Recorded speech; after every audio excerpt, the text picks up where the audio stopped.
Guess who's actually on time tonight? At least I started the stream at 9. It's 9:02 now, but I started the stream at 9. Look at that. Turning over a new leaf. I'm glad someone noticed, John. There we go. Come on. All right, we'll have some more people trickling in. I think because the channel's been inactive, you know, and because I already did a live stream like 2 hours ago, I think it'll be weird with the notifications. Sometimes, you know, you only get so much grace from YouTube and from the algorithm. But I'm going to get some Eagle Rare poured out. As you guys come in here, please hit that like button. We've got a fun stream. I know the draft's on tonight. I mean, I didn't know that, but someone told me that. So we'll probably have like weird in and out, low numbers. We'll see. But we're drinking like some really crazy stuff this evening.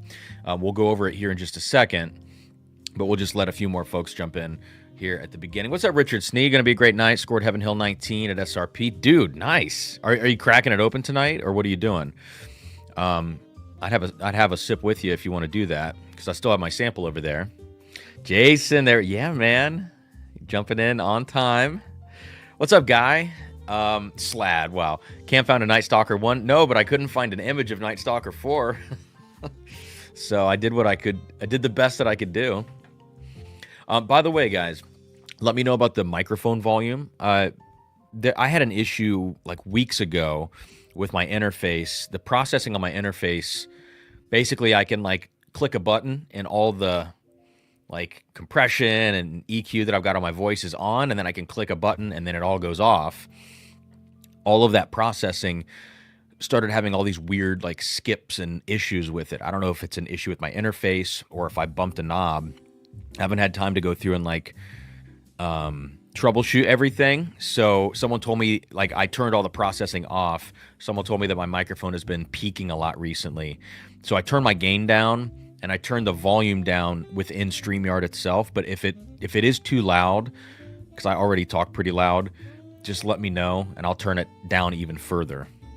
But if I do start peaking, just let me know at some point. I'm sure as I start drinking, I'll get a little bit louder. You know what I mean? Oh, Richard, you're going to do it. Nice, man. Well, I'll do it here at the beginning with you because it's low proof. So if you want to grab your Heaven Hill, I've got my sample here. I'm going to still do a video on this, but I've got an ounce and a half, so I can have a little sip, little sippy sip. Hey, so listen, as you guys come in, again, hit that like button. I will remind people throughout the evening about this, but we do have a giveaway tonight. It's a free giveaway, and it's only for non-Patreon members. So if you're in the Patreon, this is not for you. We're going to have our own giveaway in the Patreon with stuff that's even cooler than what I'm giving away tonight. That's going to be in the next couple days. Maybe a Ghost Note Glen and a Bongo Wood is going to be given away in the Patreon. But tonight, for non-Patreon members, look in the description of this video. Scroll down just a little bit around like the rating scale or whatever. You'll see a link to a Google form. You just need your email. I need your first name. I need you to confirm you're not a Patreon member. And I'll run that giveaway at the end of the night tonight. 2 bottles I'm giving away. I'm giving away 1. Nick Blevins giving away another. My contribution is going to be this 65-bottle short barrel Bardstown Bourbon Company pick that we did. And then Nick is giving away one of our Circle City bourbons. It's already packed up over here. So there you go. We'll run that at the end of the night. That'll be a cool little thing. Oh, Matt Porter, what's up, dude? Yeah, what a debacle. Yeah, we have a single barrel of birthday bourbon at cask strength. Dude, imagine typing that and not being like, maybe I should double check this shit. Oh, it's comical. Avery, what's up, man? Excited for tomorrow night. Wonder when or if David and Sheila Bott are going to be mystery guests. So I have no inside knowledge. So ask Maddie in the chat here, because I don't know anything about like the logistics of what's going on to the scheduling. But ask Matt. On my last break at work, you guys have a good time. I'll watch this later and sip on Circle City. Thanks, Rob. Rob's going to be a late stream, man. So I don't know when you get off, but this is going to be a late stream. We got 2 blind flights to go through. You know, one of them I know what's in it. And then the other one, I have no idea what's in it, except for the fact that they're rye whiskeys. There goes the Astor and Drums and Drams pick opportunity. There was never an opportunity. Yeah, and you know, of all the people to burn a bridge with, like honestly, if that burned a bridge, then that's not on me. That's on them. They screwed up. But it's a retailer. It's, you know, everybody's connected in the industry for sure, but it's a retailer. It's not like it was a distillery. It was just them not doing their due diligence on that stuff on their end. Hour and a half to go, says Rob. All right, man, make it through there. You got it. I would love to know who tastes a 4.5 year and thinks, yeah, Derek, I'm going to keep my bottle. I thought about just literally giving the bottle away out of spite. I'm going to keep it and let people taste it throughout, like, going to bottle shares and stuff and just be like, does this taste 11 years old to you? What, or like blind them and say, what age do you think this whiskey is? Michael, my mom is a fan of Cam at the Symphony. She calls him the cute drummer boy. That's hilarious. That's funny. It's all a mystery until I fully get my shit together, says Matt. Oh, man. All right. What else? I'm going back, make sure I didn't miss anything in the chat so far. Cam, have you tried the 82-month Detling? No, I have not. I'm not a big Detling fan, to be honest. It's just not my style. For people that like that kind of a profile, it's like a top whiskey for you. And for me, it just doesn't quite do it. But I have an appreciation for it, but it's not something that I'm going to be reaching for if I had it in my house, you know? What's going on in Discord here? All right. Zachary Campbell, got a big B-Day coming up. If money is not a factor, Austin Nichols 8-year. Oh, God, man, you threw out 3 really hard. And I need other people to chime in on this because this one's tough for me. It depends on how old the Austin Nichols 8-year is. If you can get like mid-80s, I really like the 80s stuff better than the 90s stuff. So, again, I don't know what you're planning to spend. If you go back into the 80s, you're probably over 500, whereas the other two, well, Generations will be around 5, and then the 17 bottled and bond is probably more like 450. If you're going to go 90s Austin Nichols, then I say don't do it. You know what I mean? I would say then you're going to go for 17 or Generations. If you love oak, if you love if you're not bothered by a ton of oak and also medicinal cherry doesn't bother you, you actually kind of need to like it a lot, then go for the 17 bottled and bond. I think that's such a special bottle, but it would be divisive if you're not a big oak person. Otherwise, Generations would be like the safer choice out of all of them. But I don't know. It just really depends on the year of the Austin Nichols. It depends on your budget. But you said, didn't you say something about budget? If money is not a factor, find a 1980s, mid-80s Austin Nichols 8-year. I don't know exact years, but I just know that I did a mid-80s versus mid-90s side by side, and the difference was stark. 82 months. Jason, not sampling tonight. Super saturated last night from a barrel pick. Oh, was that the 21090 pick, Jason? I saw that they were just there. Any recommendations for findable alternatives? Guys, we're going to get in some whiskey here in just a second. Let me take a sip of this Eagle Rare pick, though. Just get my night started. Let me know what you're sipping on. I know the draft's going on, but hit that like button. Jump on in. For non-Patreon members, check the description of the video. We got a little giveaway we're doing. Free giveaway for non-Patreon members. Cheers, guys.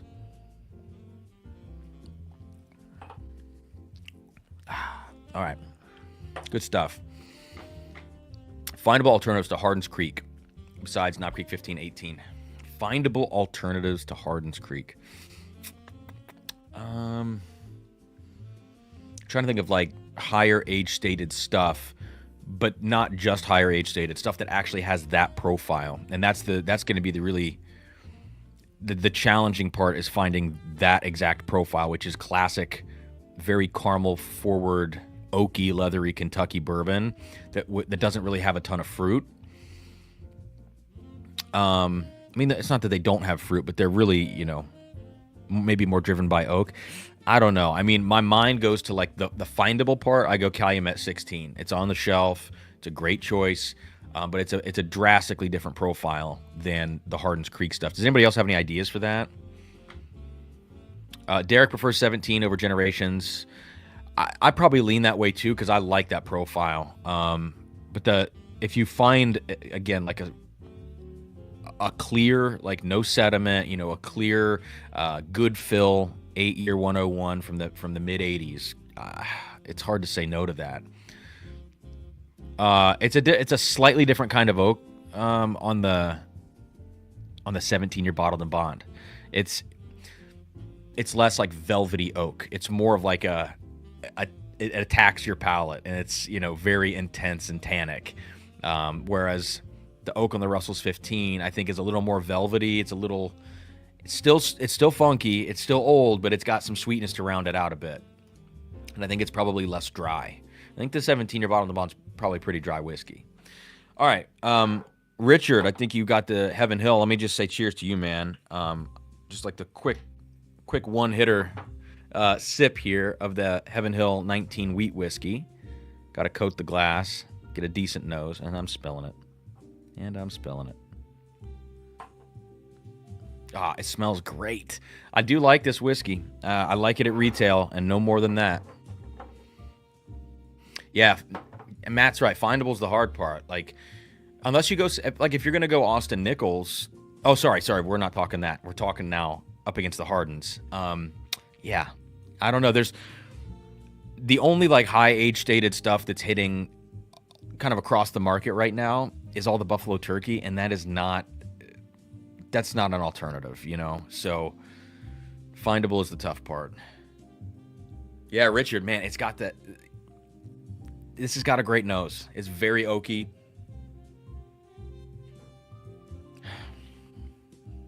Wow.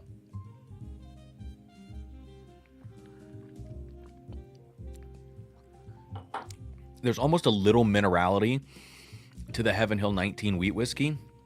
Not in an off-putting George Dickel way, but there is somewhat of a minerality to it. And people might call that like a wheat funk. It does actually remind me a little bit of Dickel, but in such a small percentage that it's not a negative. Interesting. I dig it. Cheers to all you crazy. What's up, Jeremy? What's SRP? It's, I think, 300 maybe? I think 300 for these. Let's see. It would be better at retail if it was 110 to 112. Yeah, definitely that would be the case. I mean, I would love to see, like, that wheat whiskey, to me, $225 is like that. I feel pretty good about that price, you know. Where it's at now is tough, but I would spend it one time on a bottle. Better than 18. I don't know, Rich. I have a smidge of it left back there. I'm not going to do that tonight, but I'll probably do that in the video with the 19. Cam sound is fine, but for what it's worth, I can hear a difference in the compression you usually have. Yeah. I can turn the compression on right now. Let me do that real quick, and you guys tell me if it sounds weird and choppy. It was the gate on my voice sounded kind of wacky. Here, let me do it real quick.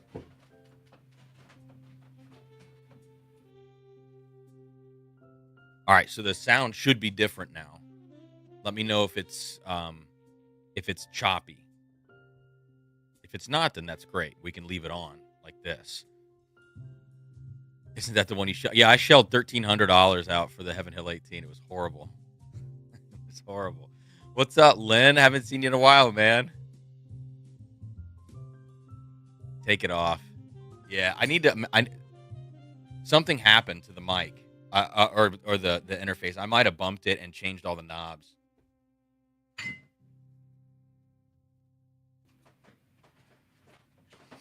Yeah, so I'm not sure. This walkway in front of me, there's kind of a space between the TV and everything here on the table that I've got. My closet's right there. So for me to get to my closet, I have to walk by, and sometimes I run into shit. Sounds super intermittent. I think the gate is set incorrectly. Is what it is. Can you sing something, Matt? I hate you. Okay. So let's start doing, here's what we're going to do. We're going to do some quick fire reviews up front, just first impressions on some things, new bottles, and then we're going to get into these two flights back to back. Now, the two flights I have, one sent in by Don Rafiki is his name in the Discord, but Don lives up in Cleveland, big River Roots guy. We've hung out up there a few times. He's also a percussionist, just all sorts of cool connections with him. And he sent me down this flight of rye whiskeys. And I don't know anything about what's in there. I just know that they're rye whiskeys that he enjoys. And so I thought tonight what I could do, make a couple guesses, rank them. Matt Madness is coming up. It's going on right now. I've got to start getting into this. Now, these aren't flights that are designed necessarily to trick me. I will get into more of those on upcoming streams, and I'm going to be streaming more. So Thursday nights, I've been kind of like every 3 or 4 weeks to try to give my body a break. I'm going to do some like shorter, maybe like Tuesday or Monday night streams on certain weeks. And on those streams, maybe I'll just tackle like one blind flight for 45 minutes and then jump off as kind of a quick Matt Madness training thing. And so these tonight were not sent under that, with that goal in mind, but I'm going to do it like that anyway. So I've got Don's rye flight. And then Brooks Reed actually sent me a 5-pour Willett flight, and this is ranging. I can't remember the exact ages. It's an absurd range. Let me see if he responded to me on Instagram. Let's see. No, I don't have the ages with me, but I think it's something like 6 to 28 years for this 5-pour Willett flight. So it's going to be a combination of their own distillate and a lot of sourced stuff in there too, I think. And my goal for that flight is just to put them in age order. It's a little training thing, and really it's just to like talk about them blind, and you guys can see on the cards that I show what the age is, and that's going to let you know approximately if it's their own whiskey or if it's sourced. And it's going to be interesting to see if there's a kind of a discrepancy between those two. And for me, I would assume that there's going to be, but maybe some of them are going to be tricky. And also, I think there's like a 28-year 130 proof in there, which I'm like so excited to get to that. So I did pull out an Oakley for that comparison at the end, because I'm imagining that's going to be really freaking good. Someone super chatted. John, thanks, man. Mic fund. No, it's just the interface. It takes a long time for me to troubleshoot these interfaces, because I have to make all sorts of recordings of myself back and forth and get up and tweak one knob and then sit back down. So it takes hours for me to get this dialed in. And the fact that I screwed it up is like, it's very upsetting to me.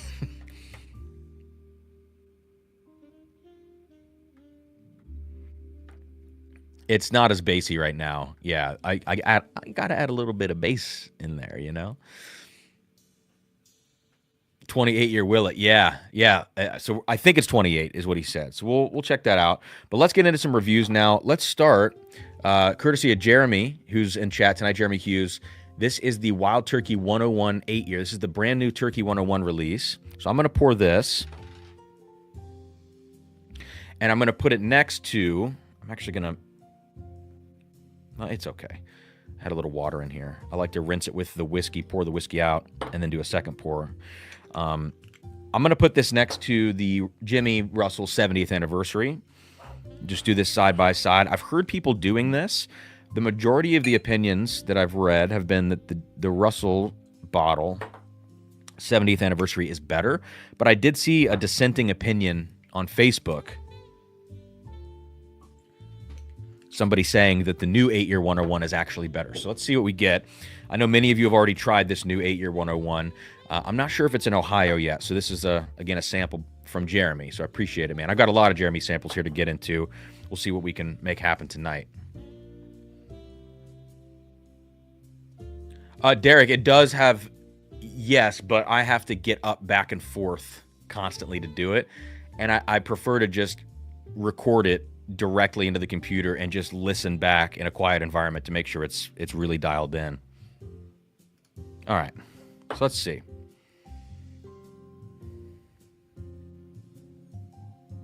Wow. All right, so the Jimmy Russell 70th, I'll just call this the 70th. This one is darker on the nose for me. It's much oakier. It's like, it's got like this spicy, chocolatey profile to it. Like, yeah, like a Mexican chocolate kind of thing. The new 101, or the new 8-year 101, actually a lot of sweetness jumping out here for me. So,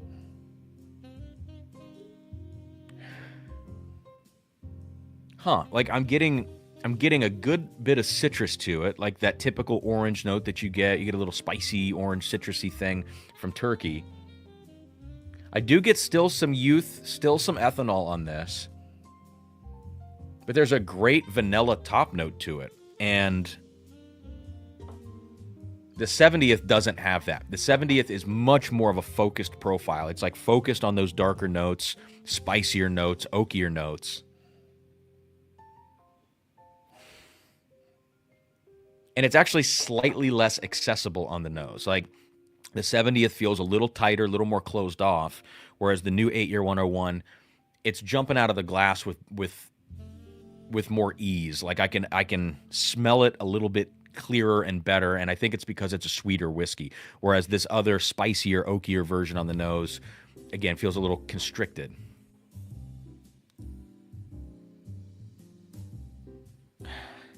There's a little sourness, though, to this new 8-year 101 on the nose. So it's different. For me, even though it's a little tighter and closed off, I think I still prefer the 70th. I like the darkness, I like the oak, you know, and I like the focus of the profile. It almost feels, here's a good way to describe it. It almost feels more like a single barrel. And that's something, I mean, that can be good and bad, you know? Like sometimes you find a great single barrel that has like a specific flaw, but you like everything else so much that you just deal with the flaw. And when you blend, you can try to fix all of those things, you know? And you can also get more complexity in a blend, or you can still keep it fairly focused in the blend, but just try to make it a great drinking experience and make the roller coaster ride a little bit smoother. So it's not necessarily a good or bad thing that it almost feels like a single barrel product instead of a batch product. But for me, somebody now that tastes a lot of single barrels, we're doing a lot of picks, I've kind of come to love that personality that you get from single barrels. And so this feels like a whiskey with a little bit more of a focused personality. So let me taste the new 8-year 101 first. Lynn, I don't have one of the imported 8 101s.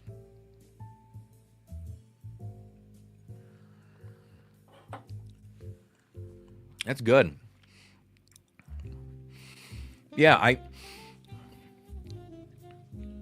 really like the sweetness of this new 8 101.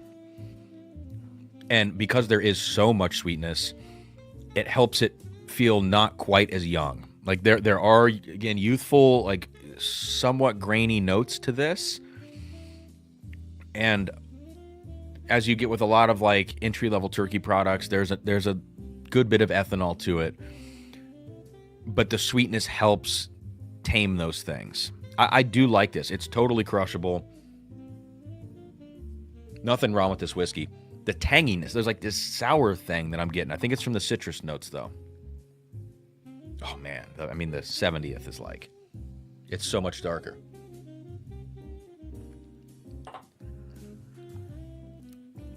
Not nearly as sweet. Longer finish. Well, maybe not. It's just a heftier mid-palate to it. Finish is about the same. But just two totally different whiskeys. I like the 70th better. Blind, I might say something different because the fact that the other one feels sweeter and richer and jumps out of the glass more, that might actually be something I gravitate towards in a blind. Do I think the new 8 101 is like, I think it's worth picking up. I think it's worth having. How does it compare to a regular 101? I don't know. I do need to do that comparison. We won't do all that tonight. I'll do that in a video. I think it's cool. I think it's good. It doesn't blow me away, but it is good. Does that track with other people's experience with this? I get a day-old sweet tea note on the 70th. Ooh, that's a cool note. That's a cool note. I see. I wouldn't think that. There are like brown syrupy notes to it, but I wouldn't associate that with sweet tea because I never drink sweet tea anymore. But now that you say that and I smell it, I can totally see where you're coming from. The 8 years head and shoulders above regular 101. Okay, well that's good to hear because if that is the case, then I'm like absolutely pick up one of these new 101s. If it's a tight race, then I'm like, why did we do this? You know. So I just hope that as time goes on, they maintain the quality bump on the 8-year 101 and make sure it's consistently better than the regular 101. I think retail is around 35, maybe 35.40. What do you guys think in the chat? I tried 70th. It's pretty bad. I have another sample now to side by side for. Oh, Derek, don't get me started on batch variants. I wonder if they do have different like bottling dates though. Like I wonder how big of a batch this was.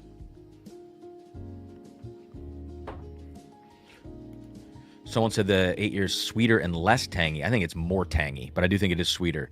28-year Willett Purple Top. I used to say F off. Now I say that's nice. Cheers, man.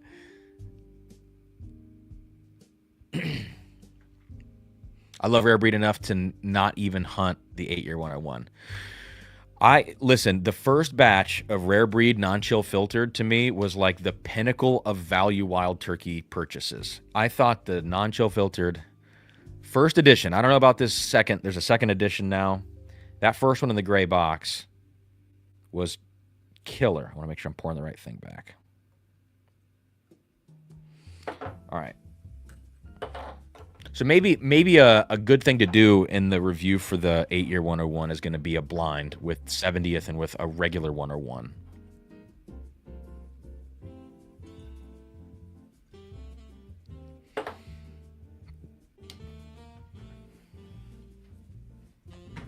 Okay, we can move these out of the way.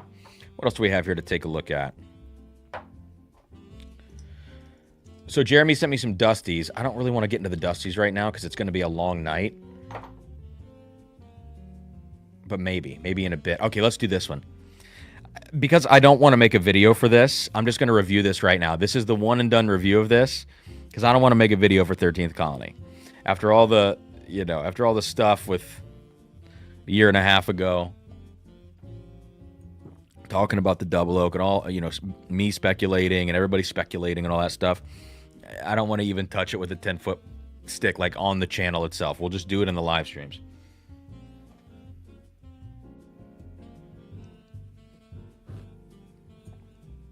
So this is going to be the 13th Colony maple finish, the 113 proof. So here's what I'm going to do. Throw a little in the glass. Use it to kind of rinse a little bit of the water out. Now we'll get a real pour. Actually, I can just kill the rest of this. I had like probably 3/4 of an ounce left in this, so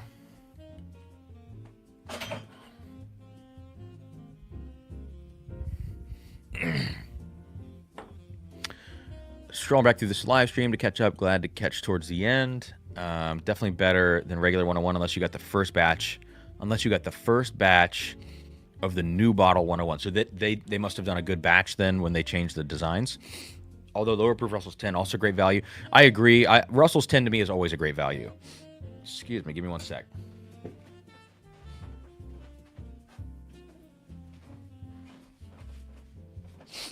All right.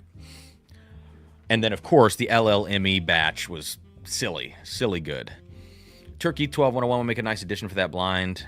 Yeah, I'm not going to... I mean, it's just the age is just so different. And I probably have this much left in my bottle. 13th Colony Maple Finish is the year's most meh whiskey, says Slat. All right, let's get into it. The maple says distilled in Indiana. Okay. Yeah, you can smell it, too. You can smell the MGP in here.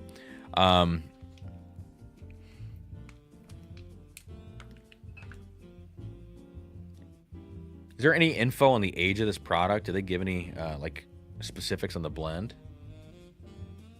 So this smells like, this is kind of leaning into more of like the cream soda MGP profile. So what is it? Again, 113 proof, I think. Finished with maple.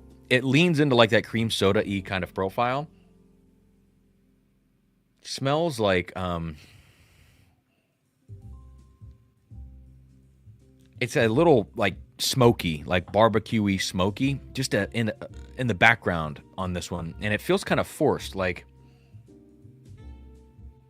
I feel like I'm getting just a layer of something on top of the whiskey. I can smell the MGP, and frankly, the base bourbon in here itself just smells really young. It doesn't smell like great MGP. It just smells like young MGP, and that's not on 13th Colony. That's on. Well, it's on them for using it, but it's not necessarily their own distillate.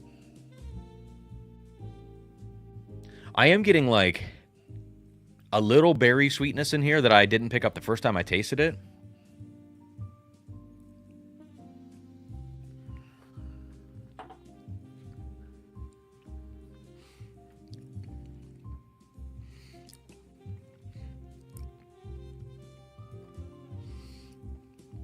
You know, it's not bad. Actually, it's not bad.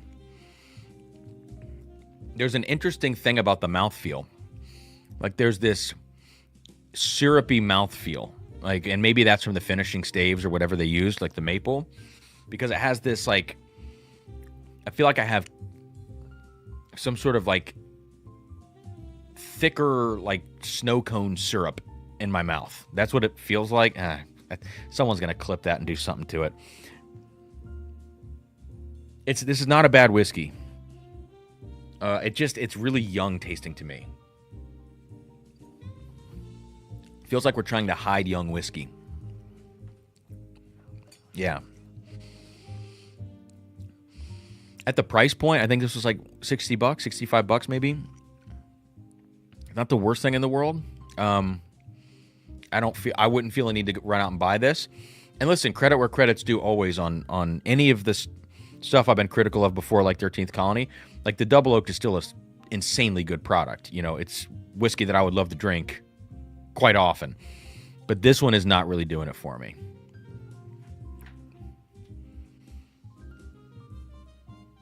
As I keep coming back to the nose, that smokiness keeps standing out. It's getting more and more intense. It's almost like a little mesquite. It's like Old Forester King Ranch mesquite note on the nose. And then the palate, you know, as I described it, it's fine. At the price point, you can do a lot better, I think. And it's funny how different that is with the maple finish. Like, and how completely unrelated that entire whiskey is to their Double Oaked, which uses also maple in the finishing. So it's night and day difference. It's not like that's a substitute for the Double Oaked. And I think that's what a lot of people probably assumed when they saw the bottle. They saw the maple on there, decent proof point. The assumption was probably that it was going to be a stand-in for the Double Oaked. It's not that at all. It's not even like they're in completely different categories of whiskey for me.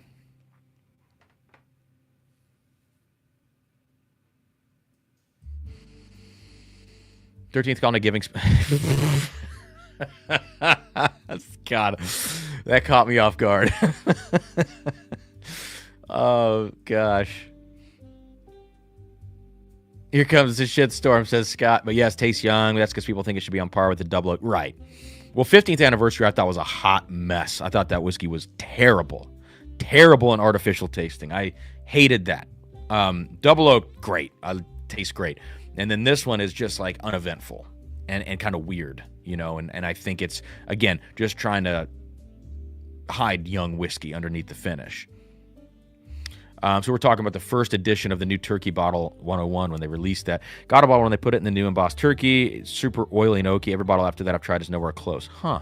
Yeah, start hunting the laser codes. It says 5 to 6 years. Okay. Truthfully, it feels more like we're talking 4-year whiskey as far as the base whiskey goes, but that does make sense. I would bet that's the 21% rye mash bill. If I just had to guess, it kind of smells and tastes like young 21 rye. Okay, let's keep going. What's going to be up next here? Got Nightstalker. We've got what else? Got a bunch of samples in front of me. Just want to... Those were the two from Jeremy that I definitely wanted to touch on. All right, let's do Nightstalker, man. Because we're gonna get into these blinds.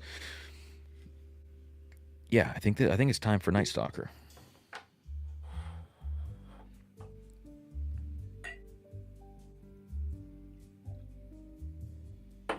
Let me know if you guys ended up picking this up from the Junkies Patreon. Nightstalker 4, 124.2 proof, and it's a blend of Green River and MGP. I don't have all the mash bills in front of me here. Maybe someone in the chat could throw them in there, but I don't know all the Junkies Nightstalker releases by heart. Like I don't think I bought Nightstalker 3. I think I have 1 and 2 downstairs, but they're all different blends anyways. So it's, to me, it's like I could compare them, but it's not like I'm comparing a 6-year age-dated product every time and looking for differences. I mean, they are just vastly different because the makeups are different. Color is super solid. I mean, this is a nice, I'm getting a fuzzy in here. It's a nice dark color. For a 6 to 11-year-old, I mean, solid.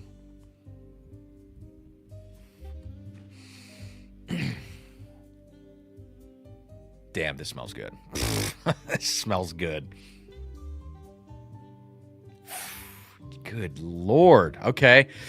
This is exciting. This is exciting. Like, of all the things I've smelled so far tonight, this is top of the top. I mean, besides the Heaven Hill 19 wheat whiskey. That's different, though.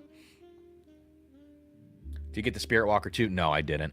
I like the Cobbler. Cobbler was great. I'm never going to touch that bottle. So those are fun whiskeys, but if I didn't have this channel and I was buying, I would totally have picked one of those up because I would touch that bottle, you know, I'd revisit it. But now, like, I just have to be so selective in like when I drink and what I'm drinking when I choose to drink, which is usually for the channel or usually whether it's like doing something like this or doing barrel picks. I'm not reaching for stuff for pleasure, you know, very often. And if I am, it's going to be like really old stuff most of the time because I drink so little of my own old whiskey nowadays that I can stretch that out over so many years at this point because, you know, there's just too much whiskey and not enough time. But I do wish, like, that's a bottle. I thought the Cobbler was delicious. I would have liked to try the new one. But the new one with, I think it's got like peach brandy in it, maybe. And maybe it's like cherry brandy too. Those are less my jam than the blackberry and raspberry of the Cobbler. Okay, here we go. Oh, what's up, Brandon? 6-year Green River is 16% rye. 7 years the 21. 8 year is the 36. Damn, it's the 36 MGP. And then you got the 99.1. I did know about the 99.1. Dude, the nose on this is fucking awesome. Like, the previous Nightstalkers that I've... And again, I think it's just 1 and 2. When I smelled them, I was like, yeah, you know, it smells like a good $65 blend. This smells like... I think, what do we pay for this, guys? $70 or something? $75? This smells to me over its price point. Like, right away. Man. Like, what it is, all, like I said, I got a little hint of a berry note in the 13th Colony Maple. This is, like, full-on just mixed berry galore. It's so fruity. It has that buttery sweetness that you get sometimes on Green River products, and often that's, if it gets too much like a stick of butter, I don't like it, but because this has other stuff blended in, I think the butteriness is just like this base layer on the nose. It doesn't take over the whiskey. It has good spice. Like, it smells like a high rye mash in a lot of ways, and it kind of is, like, you know, it's got 36 MGP in there. It's got 21 Green River. Like, you can smell good rye impact. All right.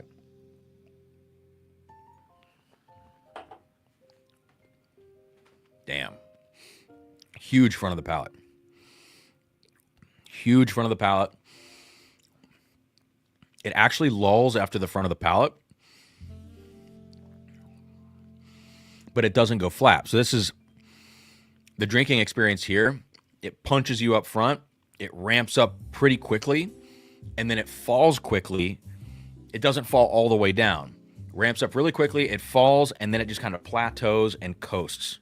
And it's coasting for a long time. So it has a long palate, you know, long finish, but it's not because it was like this slow ramp up and this slow descent. It was very quick up front, fell, and then plateaued and just hung out.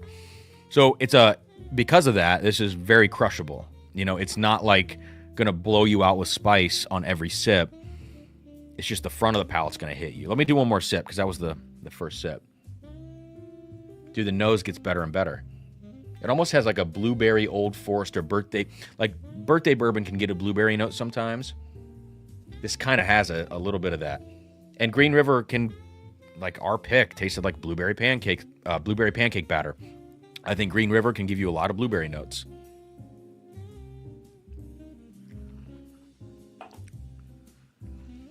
Man, there it is again, big front of the palate. And the front of the palate is more like dry cherry, like dark, dry cherry notes.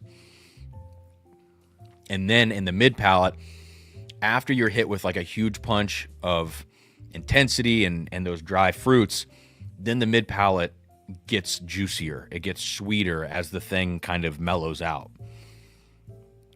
So it's a little different drinking experience.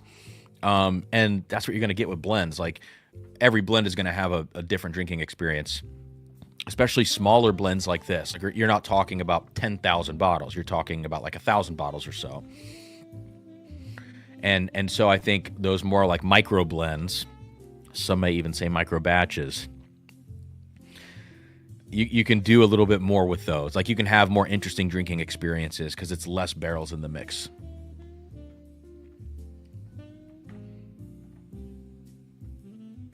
Cam, I had Penelope barrel strength, Redwood Empire Devil's Cut. Realize I'm a 4-grain lover. I've never really thought about like 4 grains separately from other stuff. But if you had to check one out, Middle West Spirits, the Michaelone Reserve, which is like their standard bourbon, that's actually a 4-grain bourbon. It's their black label.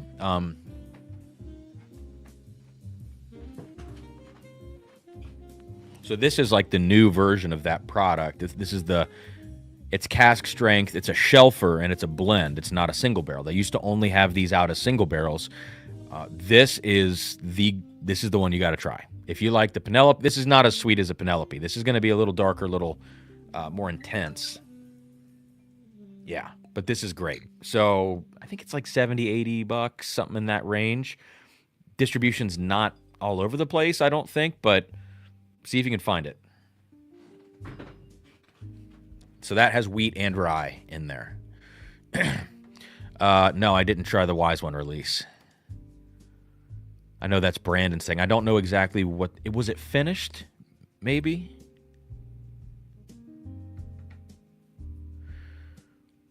I've limited my drinking to less than 5 ounces per week. Pretty average collection will last me 3 lifetimes at this rate. Hard to pass up new releases.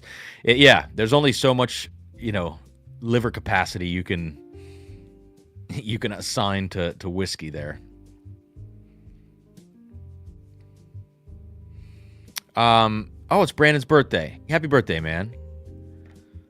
Knew you'd have a good answer. Love the Pumpernickel Middle West, so I'll definitely give that one a go. Yeah, that's the choice for me.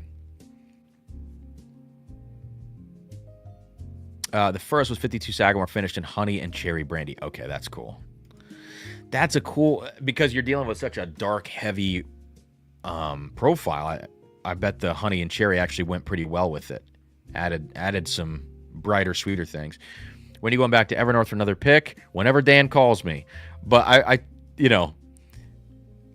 he was talking about bringing in like a new lot of barrels. I don't know if that ever ended up happening. I don't know what they've got coming in. I'm sure it's a lot of stuff all the time, but he was like, yeah, we might be bringing in some more barrels this month. I'm not going to say when or whatever, but so I haven't heard anything, but we'll see. We'll see. I'll go back up anytime. There was a period of time I was up there like every 3 weeks. It was a lot.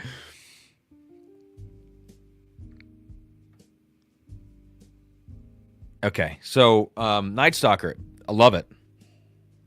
I love it. I love these Green River barrels. You can't get enough of these things. I think they hit so far above their price point. These like 7-year picks that the junkies have been rolling out, the GR251, Ryan's pick, the Who Rhino pick. It's awesome.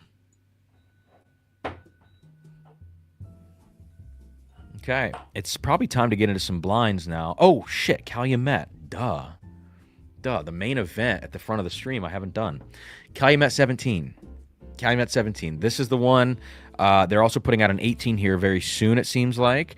Both of these are commemorating the 100th anniversary. This is 117 proof.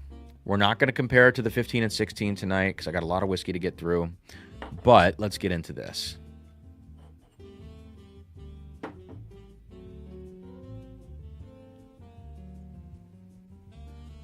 Okay.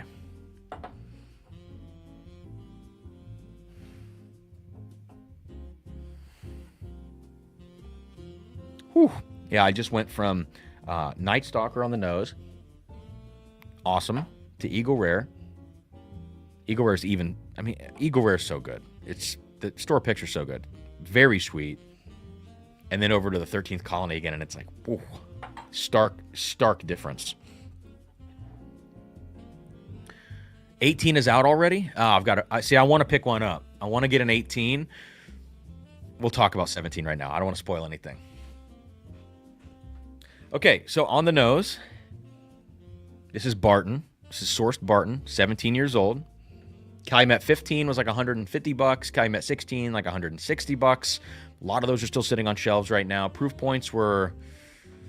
What were the proof points on those? Like, it was like around 105 or something. 106, maybe. Something like that. This is 117. This smells like an old-ass whiskey, and I love that about it. It does smell very old. It's leathery. Like, leather is the main aged note in this. A little bit of a musty basement vibe, too. And the musty basement thing is a note that you can find on I.W. Harper 15. Which I wish they would do I.W. Harper 15 at a higher proof. Please, somebody hear my plea. So this is not very fruity on the nose. It's mainly just like old oak and very leather forward whiskey. Let me see.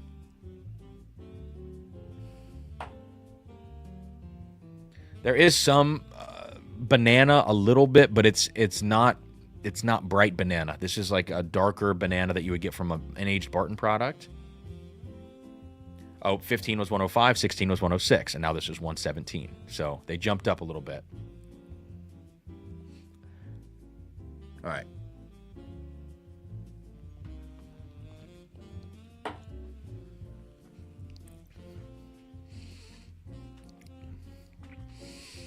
Same experience as the other night when I tasted this for the Patreon members. Same exact experience. It's a top-heavy whiskey. It smells really old, but it kind of lacks depth on the nose, even though it does smell old. It's kind of like superficial top layer smelling. And then on the palate, it's top-heavy. It's very spice-driven, way more than any Calumet that you've probably ever tried, like of the 14, 15, 16. This is spicy up front. Very much has like that high rye feel to it, where it's prickly on the palate, but then it never like sinks down into darker notes. It doesn't feel like it's mouth coating and like heavy. It doesn't, like Russell's 15, if you drink that, that's heavy whiskey. It just sits on your palate and it's like it doesn't want to move. This is kind of like fleeting. It kind of goes by. It's pretty dry right away on the palate. So like maybe water, maybe the reason they proofed down 15 and 16 was because maybe the water helps make it sweeter, make it have a little bit more fruit going on. It also could just come down to barrel selection and the different lots of barrels that they held back for each of these. So would Buckner's 17 be a better buy? Man, I wasn't even crazy about those so much at the price point. Yes, it would be a better buy. Because this is $400, not worth $400. Let me do it with water here, but not a $400 whiskey. Do not buy this. I bought this. If I didn't have the channel, I'd be pissed off that I bought this at $400. It's not bad whiskey, but it's not worthy of this price tag. And they dolled it up with a box and all that stuff, and it's commemorative. Whatever. Who cares? The whiskey is what matters. It smells better with water. It really does. It has more, like, there's more of a sweet oak character that's coming out now.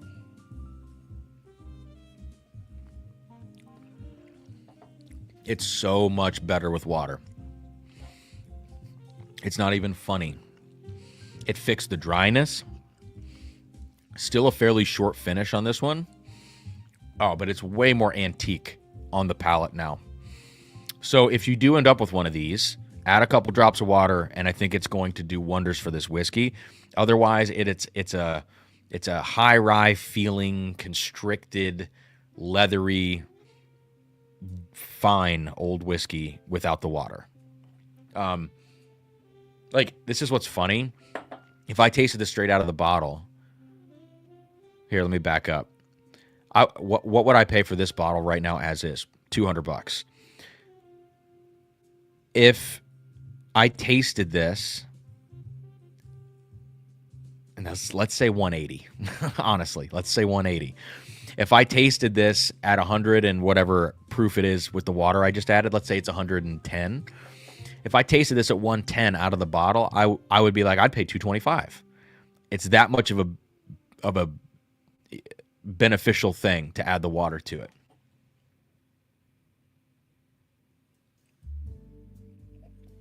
The best buy, I mean, Raw Corporation, like, the best buy is whatever you preferred between the 15 and 16.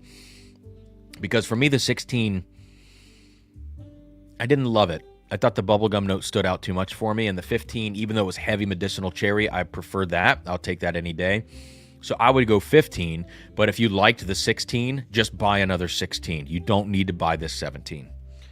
That said, I'm going to end up spending $500 more to get the 18 and try to see if that one's any better.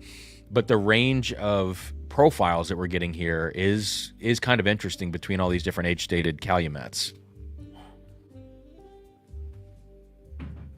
Okay, so it is time to get into our first blind flight. I did have these samples pulled out here. These are our Still Austin barrel. I got to do this.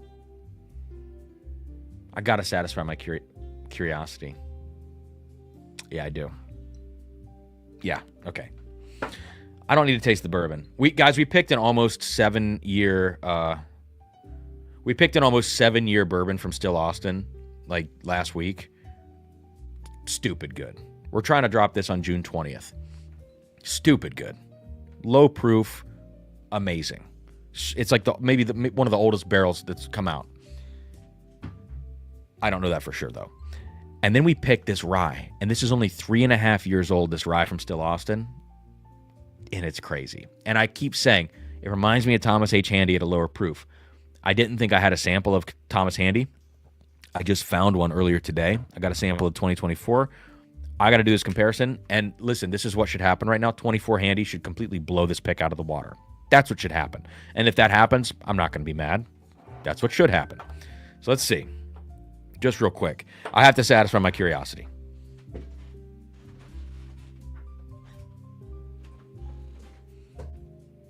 Did you say 7 year from Still? Yeah, it's 6 year, 10 months right now. It's not going to hit 7 before they bottle it, I don't think.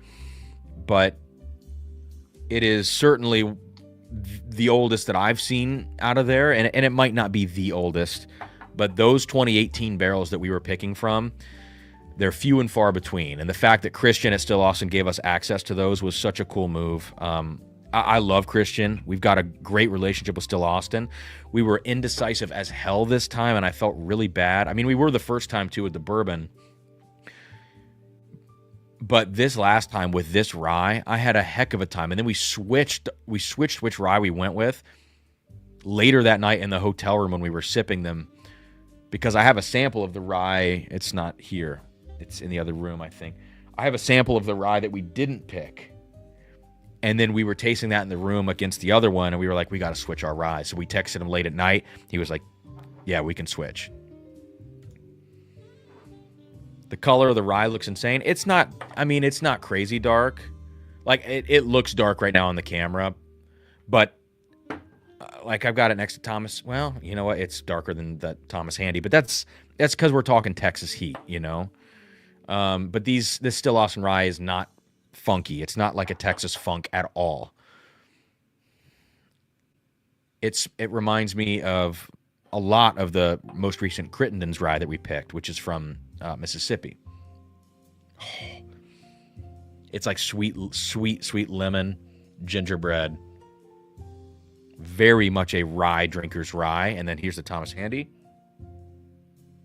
Thomas Handy, yeah, it's got more heat to it, and it is 10 proof points higher. The Still Austin's 118.6. 24 Thomas Handy is 127.2. So yeah, let's just call it 10 proof points difference. But the Thomas Handy, a little bit more anise on this, and the Still Austin is even more rye forward than the Thomas Handy. Handy is slightly darker. It's more of like, in comparison, it's got like a little torched orange peel to it. And a lot of fruitiness, which I said the 2024 had a lot of fruit. And the Still Austin, just so sweet. And it's got some, like a little bit of like a mintiness to it too.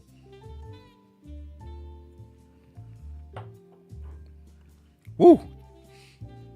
That's lively and bright. I can't wait. I cannot wait for people to try this Still Austin rye pick. Rudy says, saw the Old Forester video store name. He says they have a 10-year store pick. Is this going to be like an epidemic of people saying they have double-digit picks from a pick program that has only been documented?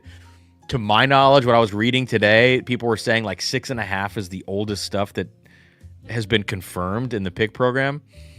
Because now they're doing President's Choice picks, and they're not doing a lot of those, but those are the higher age statements.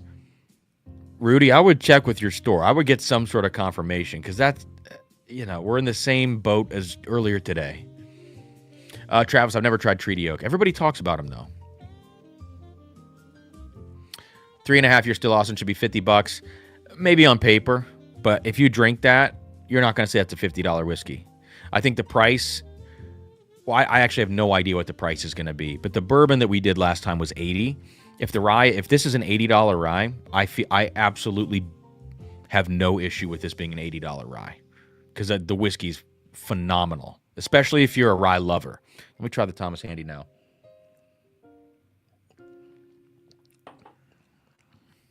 Yeah, so the Thomas Handy, darker, more complete. It's only 6 years old. But the higher proof, the extra couple years of age really helps it. I can't wait to see where Still Austin's ryes are in 2 or 3 years, because I think they're knocking on the doorstep of this at that point. And the ryes are, right now the ryes at Still Austin, like they have a lot of rye to go around. People aren't going in and picking those all the time. That is something to keep your eyes on. This is not a sales pitch on our pick. This is like, listen, take or leave this. But over the next 2 to 4 years, keep an eye on Still Austin ryes and their bourbons, because the bourbons are like the older bourbons that we went through. At least when we were there, we went through 2 of those 2018 barrels. Crazy. All right. Okay, wow. I almost went to try to cork my glass. All right, so now it's time to get into our blind flight. First one is going to be a rye flight, so actually that's a nice transition from what we were tasting there. Let me find all the clean glasses on the table. I need 5 clean for this one and 5 clean for the next one. So let me move things off. Give me just a second, a little housekeeping.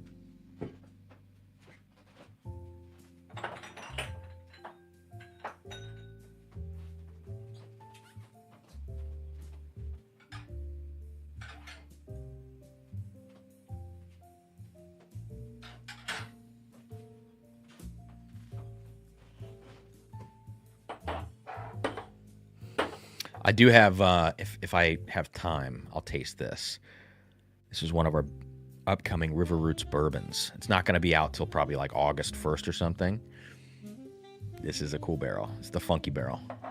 I've got like half an ounce of it left. All right.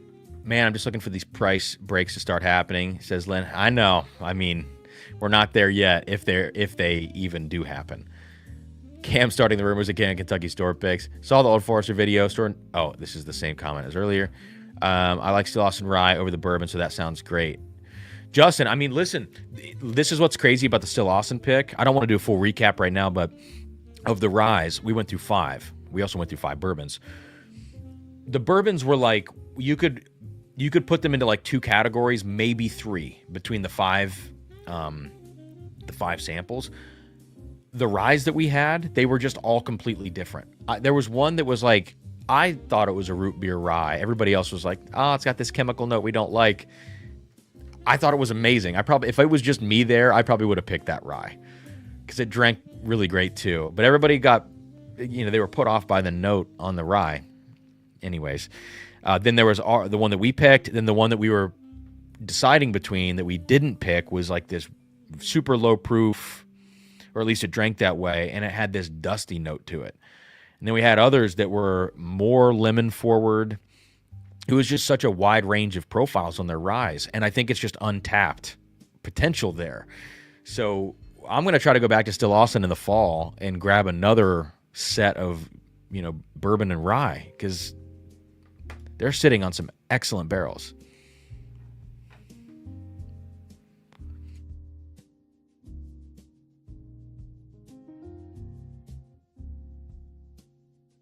Excuse me. All right. Did Astor Wine and Spirits post their response somewhere about the mix-up? It was an email. I mean, I have that from the video earlier. I have that here. Let me pull this down. Yeah, this is the email. So if you want to, you can go back and read this. I'm not going to leave this on the screen very long, but you can go back and read this. Or it was at the end of the video earlier. That was their response. One sec, guys. I got to blow my nose. Sorry. My allergies are killing me right now.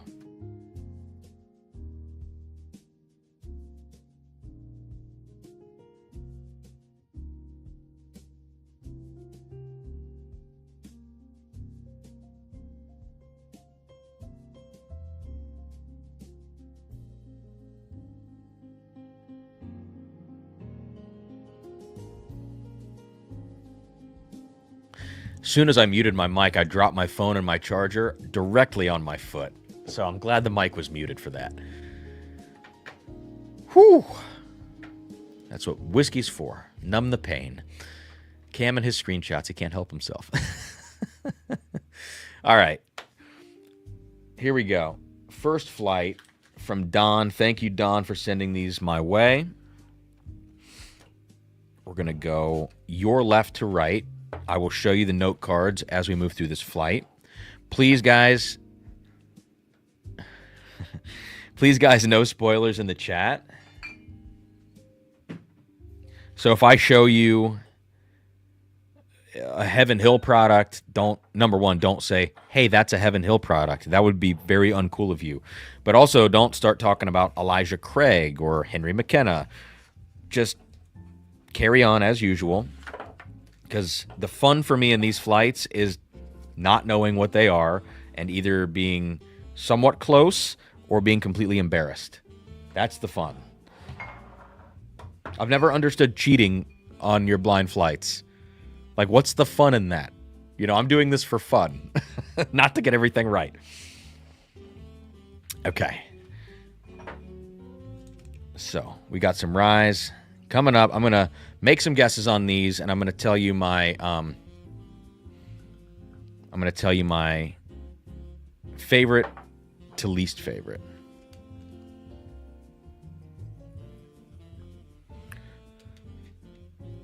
Okay.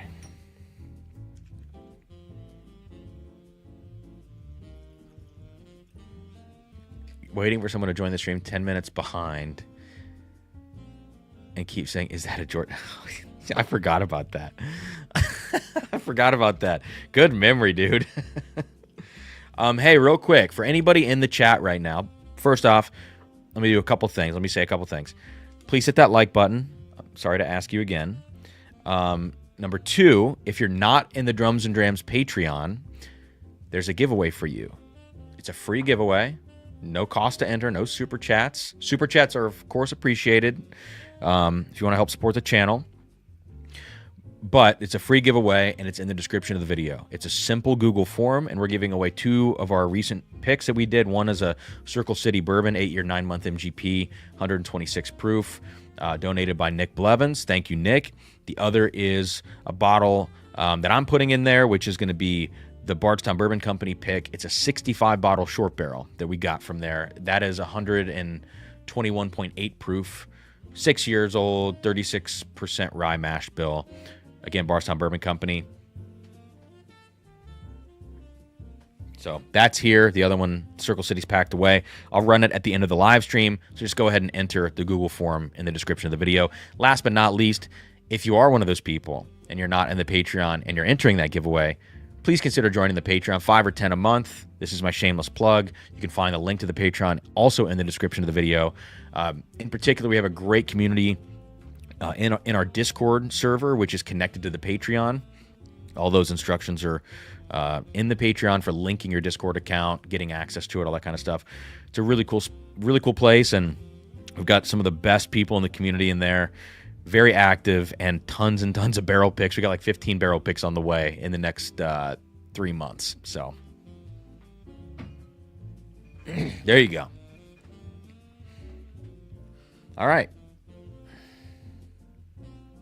Coat these glasses. It's time for a rye flight. It's going to be a long stream. It's a marathon, not a sprint. We got this flight, and we got one more after it. My saturation level is really good right now. I've only taken small sips. I've yapped a whole bunch, which is easy to do.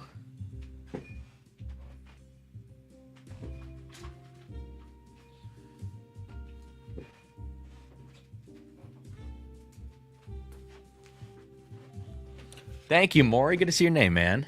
I want to help support the channel. Dude, you support the channel so much in the Patreon already.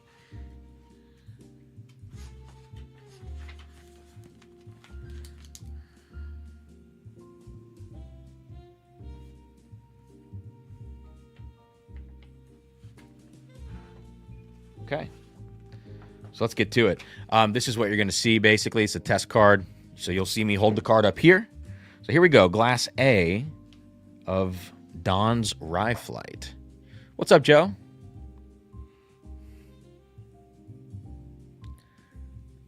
Brett, we're gonna do our own Patreon giveaway. Don't worry. There's plenty to go around. All right, so here's what we've got in Glass A. Remember, no spoilers, please. No spoilers. Here we go. So this is not unlike the Still Austin Rye in the sense that this has a very sweet lemon nose to it. It's a teeny bit soapy, and it's got kind of a green tea thing going on. Very interesting.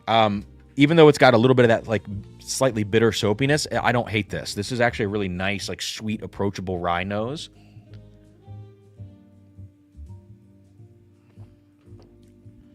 Pretty, I was going to say low proof, but not crazy low. 105 maybe. That's delicious. It's easy sipping. 105, green tea, sweet lemon. Doesn't feel super old, like 6-year rye maybe. Where's it from?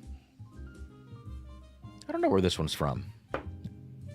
It could be from a lot of places. So that's my just initial thoughts on Glass A. Chris, I'm so comfortable I let them watch me sleep. Chris falls asleep on all of our Zoom hangs. Thanks for saying that, Jesse. Even though the lack of content sucks, I know. I'm getting there. Brett, you're good, bro. No worries.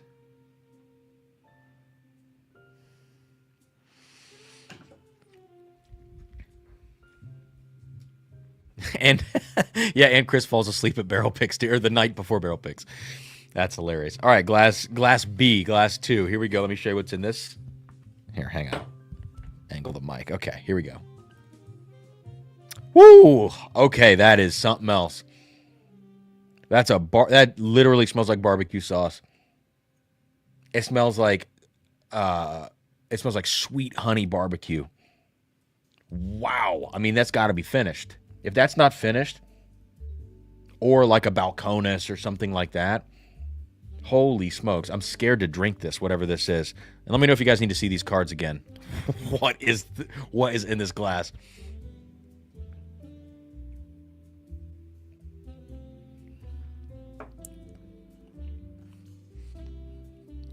The palate is like way more normal than the nose. What? Yeah, the nose is not my thing, and the palate's really good. That's so strange. I could sip this 5 times in a row trying to figure out what's going on with it. Let me get some water. I've had no water yet. From this point forward in the stream, guys, please remind me to drink water. You couldn't read the card? Here, I'll show it again. If I get too close to the camera, it might not actually focus. My autofocus on my camera sucks. So here's the card one more time. Okay, it smells less. Here, I'm going to put this down. I'm going to try to find glass A. Yeah, why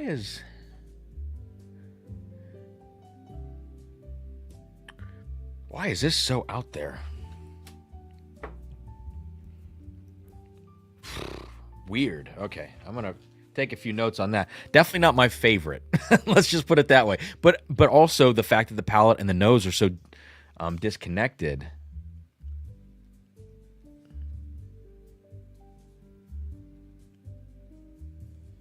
Disconnect nose to palate. Okay. Proof guess, says Maury. It's awesome. Get out of here.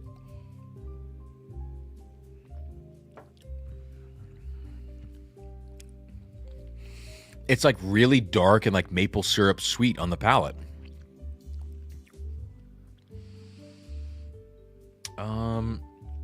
I just had a sip of water before that, so my proof guess is not going to be on because that felt really relaxed from the residual water on my palate.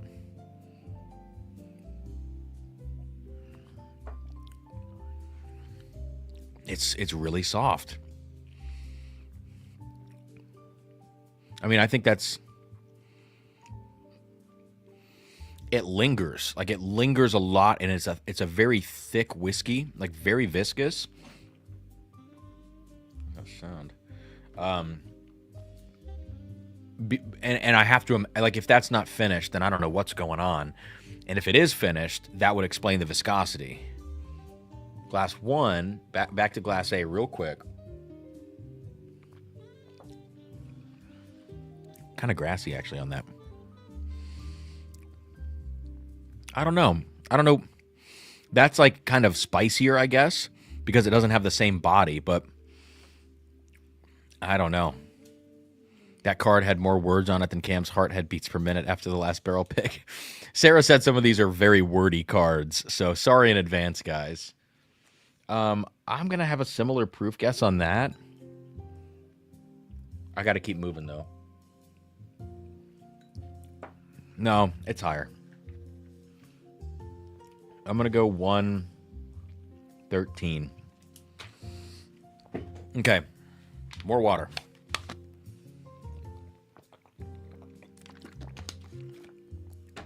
Let's scoot through this. Honestly, man, like, I might like glass 2 better than glass 1, and that's crazy to say because the nose is so strange. All right, let's go to glass 3 or glass C. This is, man, some of these ryes are. And again, I think Don said these are all ryes. I mean, this also feels a little out there. I don't know why. I mean, maybe it's because I was so set up front with glass A, which felt more, it was like more lemony, a little grassier. And maybe these other ones, and maybe that's actually the outlier, and these other ones are more typical. I don't know, but I gotta trust my gut. I'll put this down.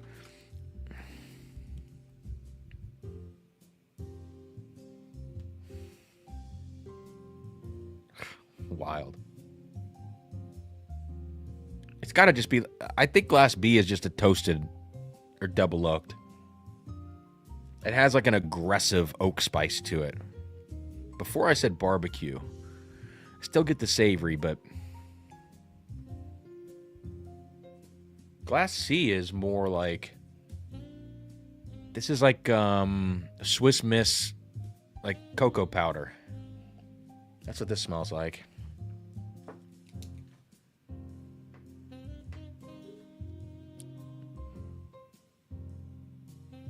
I wouldn't really guess that this is a rye. And maybe just compared to some of these others. It does, well, it has like a... This has like a generic oak spice that crawls up your nose, but not anything herbal that lets you know that it's a rye.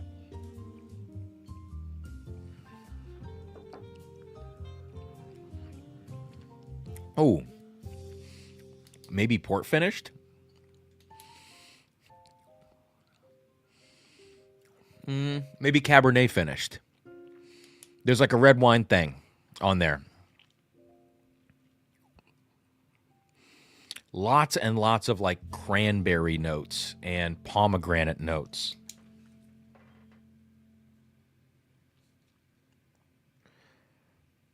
I like that a lot, actually. Ooh, dinner at Watch Hill tomorrow. For Joe, definitely going to be trying to talk my drunk friends into buying me Watch Hill Batch 1. Wish me luck. Do they still have some of that there? I mean, I imagine they're charging a lot per pour. And Joe, maybe you sent me actually the price on the menu.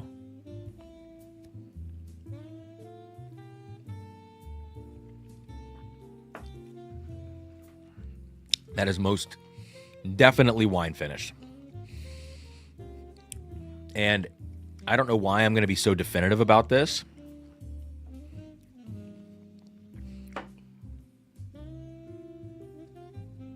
Am I going to be definitive?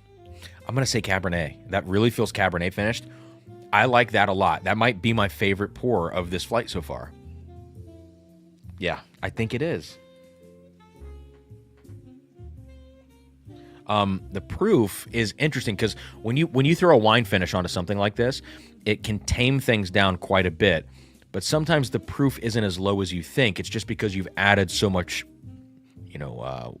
wine influence, maybe even residual sugar in some instances.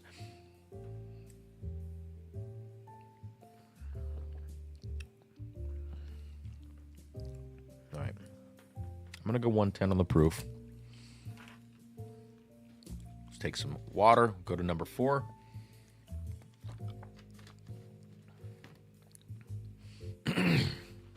All right, let me show you what is in glass number 4. I didn't really look at the colors. Yeah, and even though I think that's a wine finish, glass C or glass 3, it's not like a crazy dark color. 2 is lighter. Yeah, 2 is lighter. I would imagine 1 is very light. Yeah. Yeah, it's the lightest one.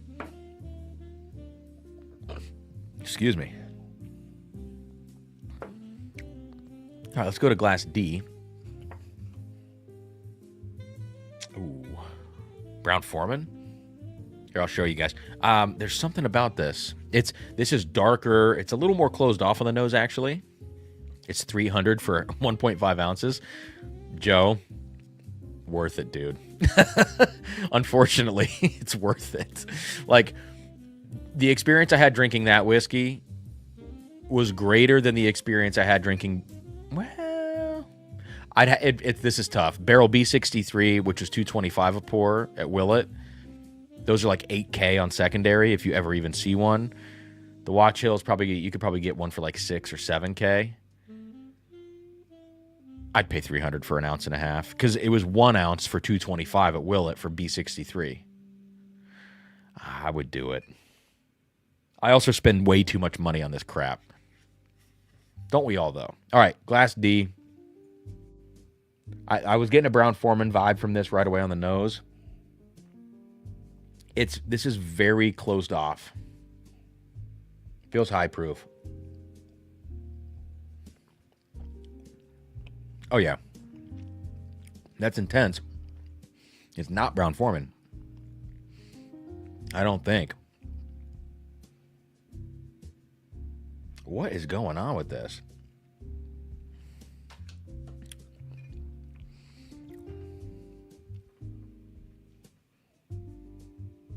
What is this, huh?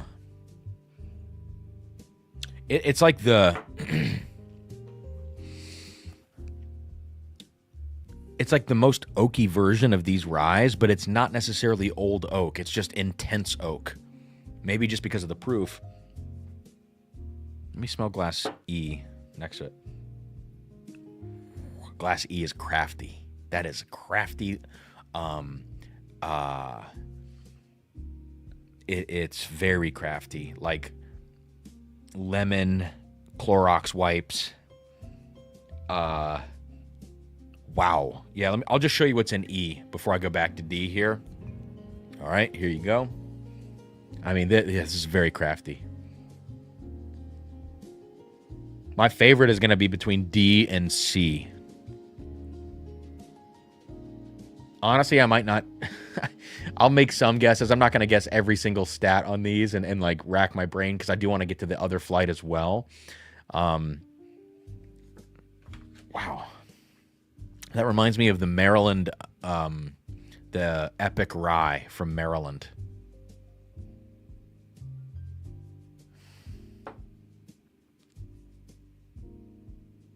Maybe D is like Brown Foreman. There's something about it that made me think Brown Foreman.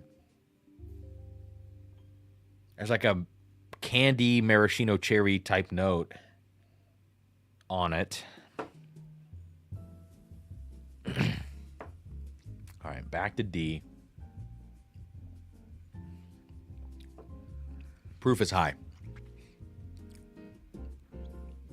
I might even be low on this, 129. That's the best rye for me, Glass D. Easy. C's in second. I'm going to fit E in here. It's just the craftiness is intense on this. If you're into this kind of thing, it's a different story. But for me, yeah, and usually craft is not that high proof because usually it's lower entry proof, maybe pot stilled. I would say that's the case with this through and through. 114 on the proof. Craft, pot still. You know what? Actually, it could be higher than 114. I had 113 as my guess there and 110 as my guess there. Don, these are hard whiskeys, bro. This is a hard flight.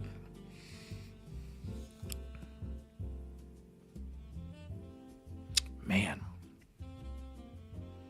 What a crazy flight this is.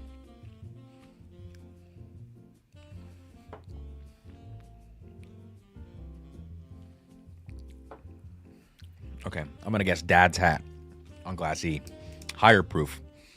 123 proof. Dad's Hat, 6-year Pennsylvania rye. I'm going to guess for that. Glass 4, my favorite, I don't know what it is. I don't even have an inkling as to what it would be. What's going on in the Discord? All right. All right. Glass D, one more time. I like this so much.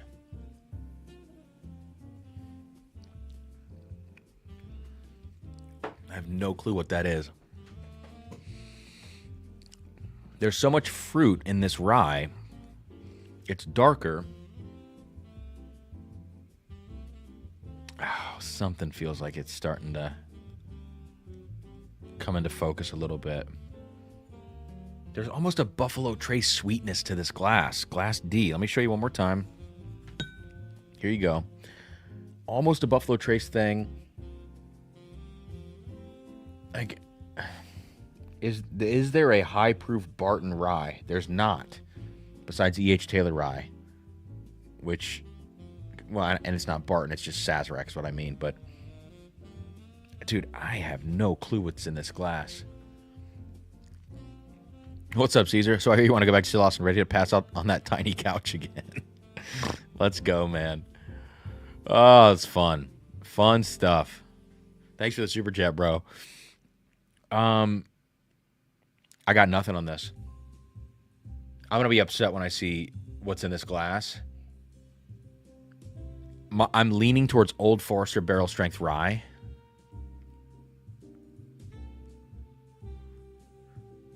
I'm thinking about other distilleries like...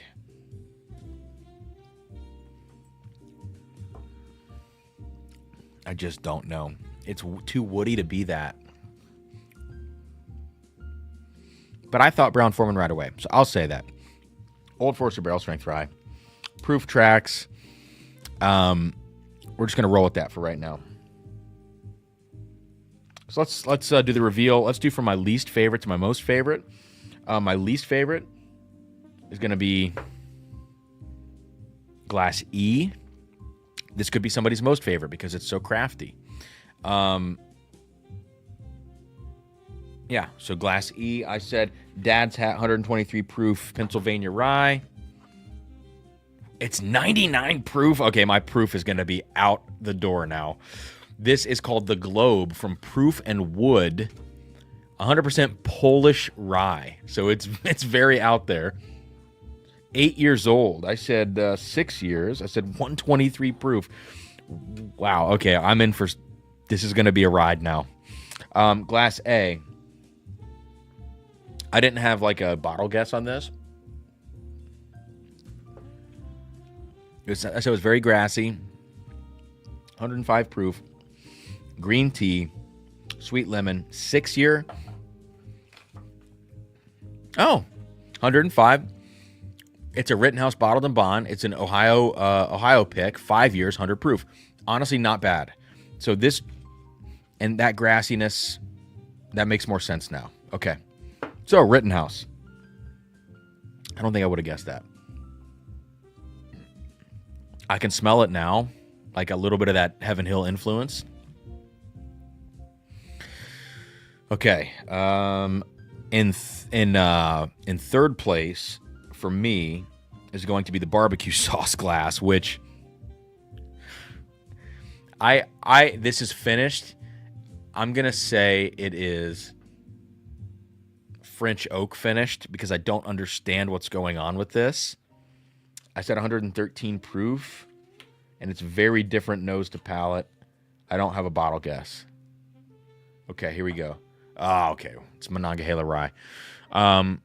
Ponfey Distillery. This is a Pennsylvania. They call it a West Sylvania rye cask strength.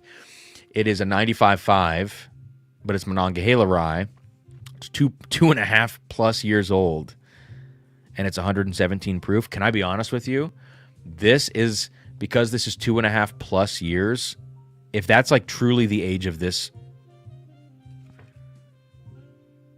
if this is truly only 2.5 years old or even 3 years old, this is outstanding. And it's not my profile. It's like not my jam. But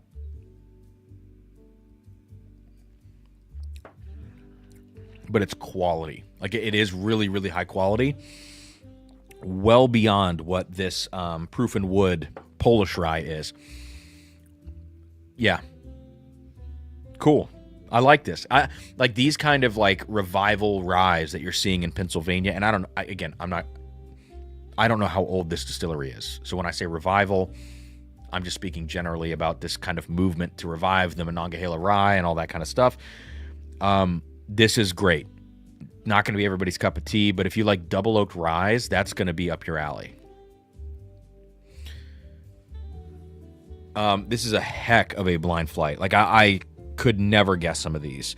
And it's funny that I thought the first one, like my least favorite, was a Pennsylvania rye. Ends up we do actually get one of those in this flight, but not the one I would have expected. Okay, so now we've got what I believe is a Cabernet finish. It could be port. This could be like a PX sherry finish. It could be a lot of things. I said 110 proof Swiss Miss cranberry pomegranate. Okay, it's 113.7. Close on the proof. Oh, it's a Hemingway cast strength rye. It's 90 to 95% Indiana 95.5, so MGP, and 10% it says. Oh, it's 90% 95.5, and then 10% 95.5 Kentucky, which is going to be probably Bardstown. Given the ages, that makes sense. 113.7 proof. Aren't these finished? Aren't the Hemingways finished?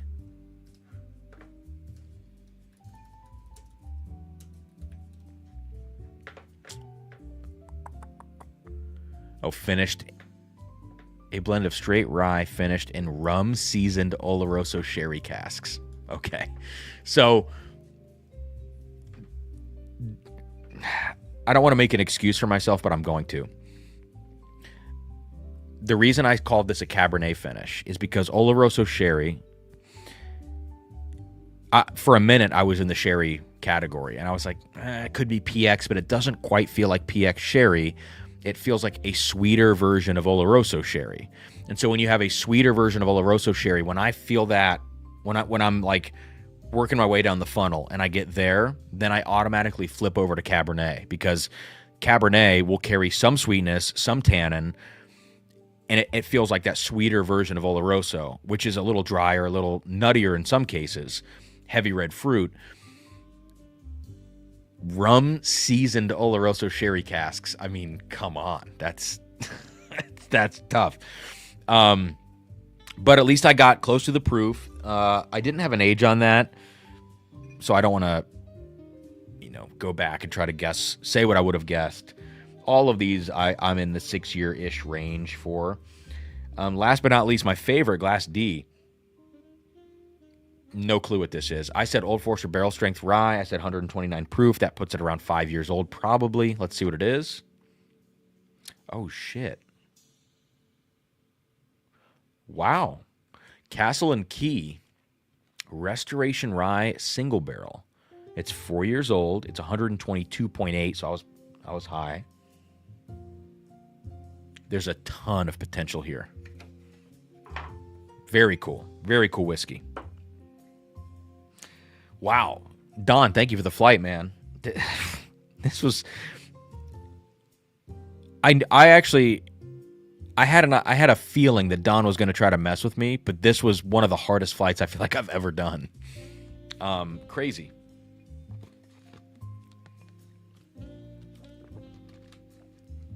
Crazy.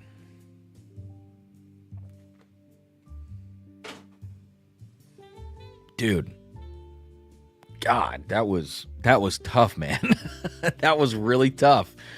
But a great flight to try to, dial things in.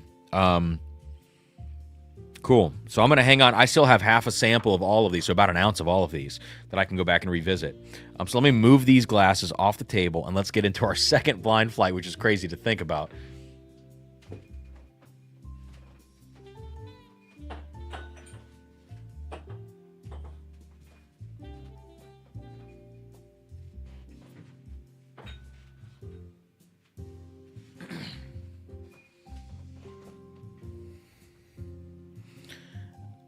Dropped an expanded key in her Discord DM. Okay. Sarah did write... So Sarah wrote these cards earlier today. Ooh, hang on. I don't want to... I got the other reveal cards here for the other one. I don't want to see any of these. So, Don, yours was in the yellow envelope. So, yeah.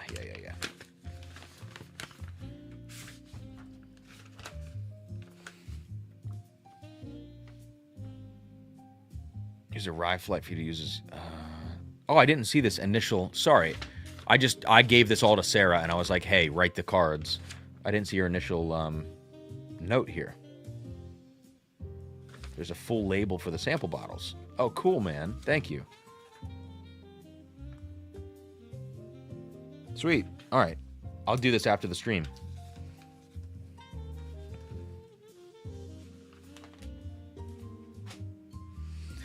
Alrighty, so let's move on now to our second blind flight of the night.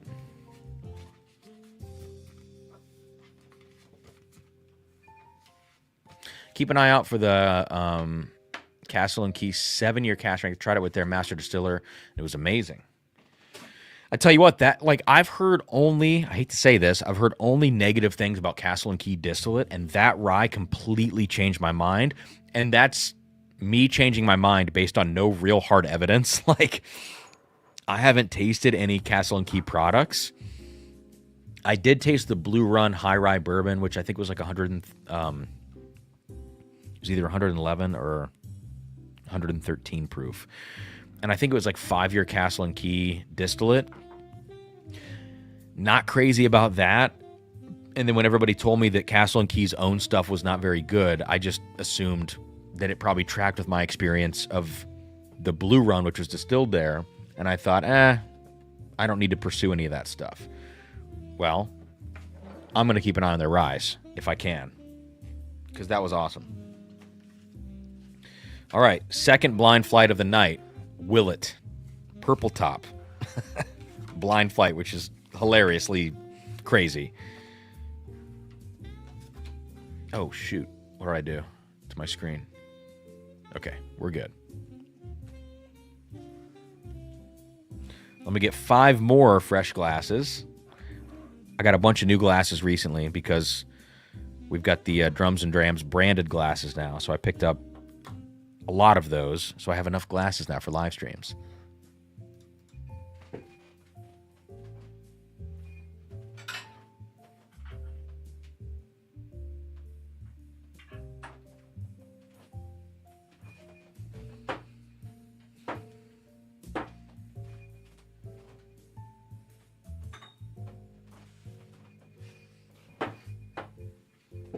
Okay, let's go. Let's get these poured out. We'll go a little lighter on the pours. Starting to feel a little saturated, just a little bit. I ate a little bit of an earlier dinner tonight, just to try to make sure my palate was fresh for the stream. But then you deal with the whole, having less food in your stomach thing. Oh God, I can already I think I know which one is the really old one, because the color on this is stupid. On glass D, holy crap. And these samples, guys, they weren't full when they showed up, so I haven't already tasted these. These are just like, some of them are half samples and stuff like that. So again, this is from Brooks. He might be stopping in here tonight at some point. He's on Mountain Time, so he said he's got to get his kids to bed. He usually tunes in after the fact. But Brooks has been a great supporter of the channel, and he lives out in Arizona, I believe. So let me coat these glasses. Again, we have like a range of Willett purple tops, ranging from, I think, I want to say as young as 6 years old, up to something like 28 years old. And my goal tonight, again, in anticipation of training for Matt Madness, I do need to pour a little bit more into this glass, is to try to put these in the correct age order. I'll tell you my preference of profile and everything too, but I really want to focus on getting the ages correct for these. I also need a little bit more in glass E. All right.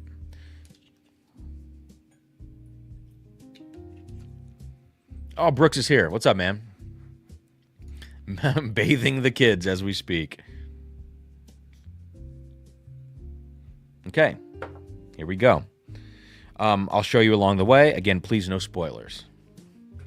Let's get a fresh page. We'll do Brooks Flight.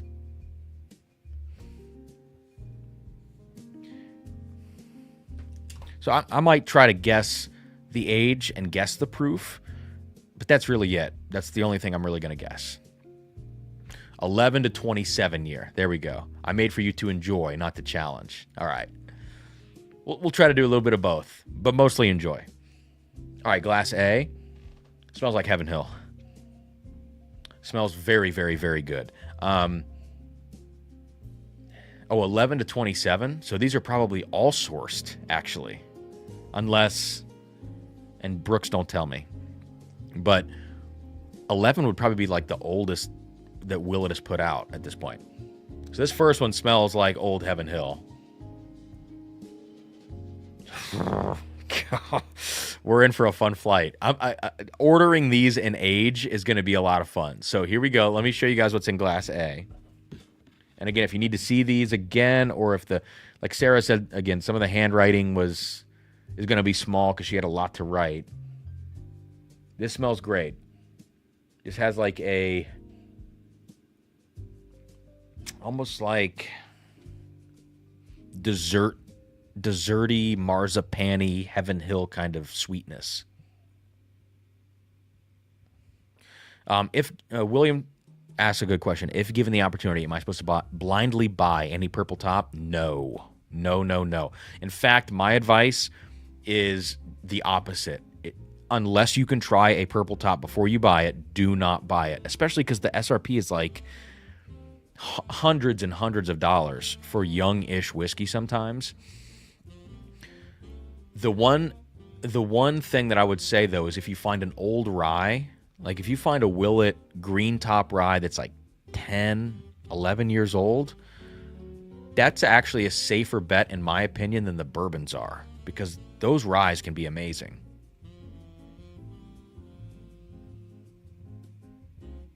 God, this smells good.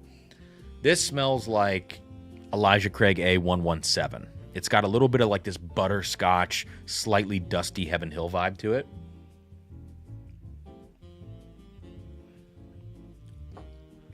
And actually, not a super high proof on that glass, I don't think.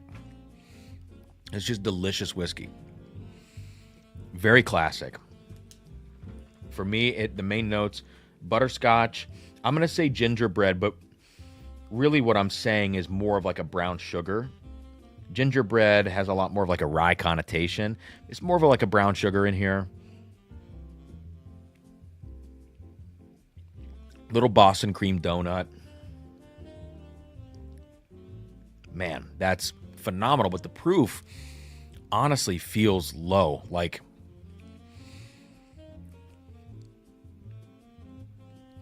111. Like a weird guess. 111 proof.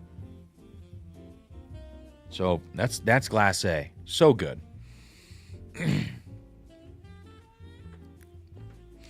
I know I'm late to the party, but I agree that Castle and Key bourbon is garbage. The rye, though, is not bad. Definitely the way to go. Dude, that rye was so good. It was a single barrel, so your mileage may vary. But, all right, let's go to Glass B now. Here we go. Let me get this out of the way here. All right, here we go. Huh. This has a strong tar note. So this also is got to be Heaven Hill sourced, in my opinion. This is, it's tar and like all this like dry berry note is coming in to focus now.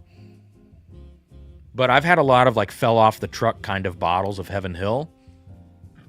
Excuse me, which is not unlike what these Willets are. They're like one-off barrels. And tar is a note that can often occur on those. And so I'm getting that on Glass B. Matt just verified Willett has her own 13-year distillate. Wow. How'd you verify that, Matt? What's the connection? and can you introduce me? Wow. Whew. That is like, oh man, that's weird. It is super funky. This is like old Armagnac, very walnut forward, like bitter nuttiness. Not in a bright peanut way. It's like walnut bitterness on this one. Wow, that is so crazy. Oh, Google. There you go.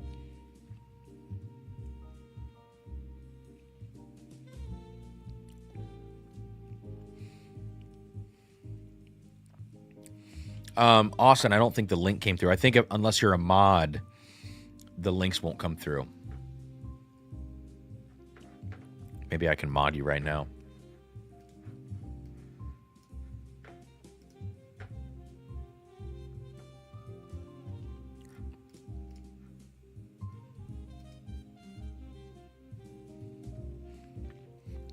That is that is so weird. I do prefer, like, I think that's older than Glass A. It's certainly funkier, but proof feels kind of similar, and it's not. It's less of my preferred profile, even though I love the funk. Oh, they can copy and paste the URL if the hyperlink doesn't work in the chat. I don't know if I saw a hyperlink though on my end.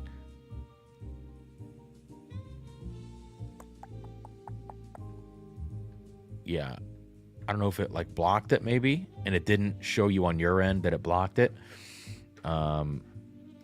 Let me pull this up and see. Yeah, I think it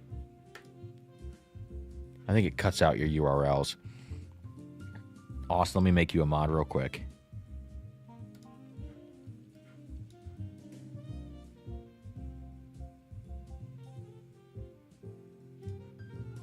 All right, see if that works now. Try it again.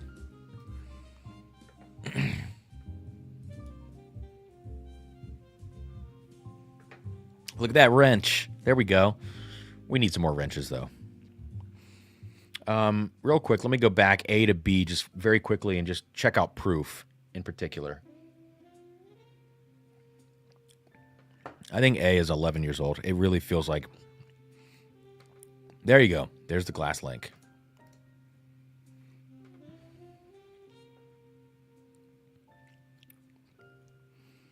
Oh, A is so delicious. You know what it reminds me of? It reminds me of the barrel pick that we have coming from River Roots, but at a much, like, the River Roots pick is only 105 proof. So that's going to be lower proof, and it's not going to have quite the same dusty, like, butterscotch profile of this.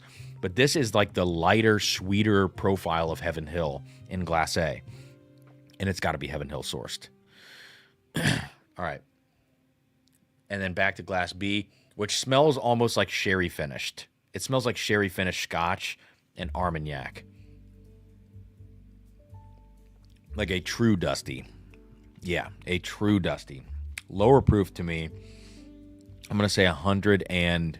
I mean, do Willett Purple Tops go down to like sub 100 proof? To me, I'm just going to say 102 proof, but I think it's even lower. I think it's older than A. Older than A. Age on this.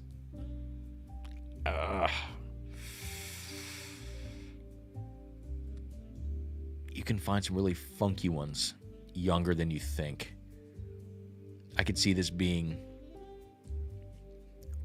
20. I could also see it being 15. All right, let's go to Glass C. What's up, Mojo?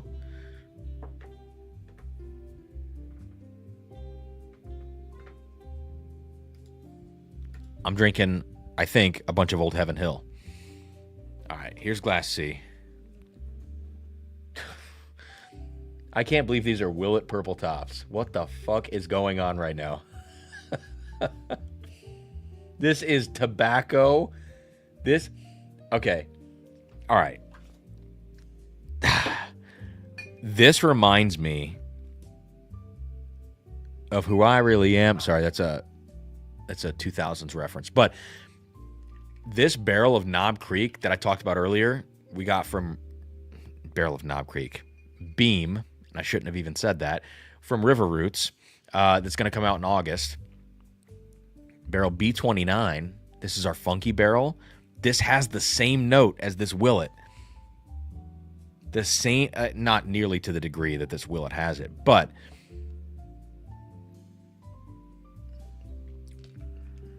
there's a funk that barrels can get, and this Barrel C has this funk. Yeah, they're very different. This is so old. This Willett is so old. I wish... Oh, my God. So far, I feel like these have increased in age as we've gone through the flight. Man. This is a tobacco bomb.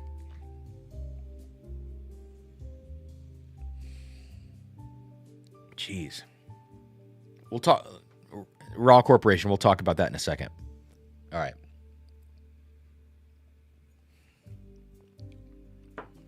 Oh my God.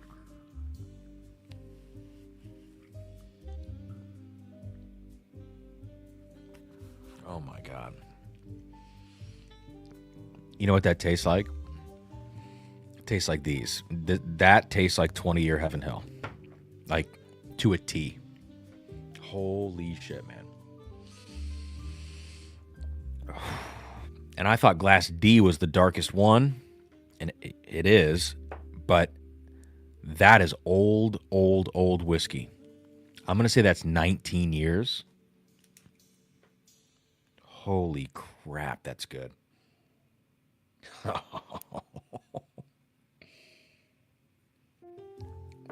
Proof is high. It has like this sherry finished fruit note to it. 127. Could be lower. My proof is all over the place tonight.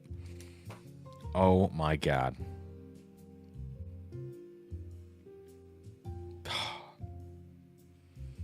That is so freaking good. All right, let's keep going. Glass D is dark as hell, and it has that like ruby red tint where it just looks like a Dusty. All right, here we go. All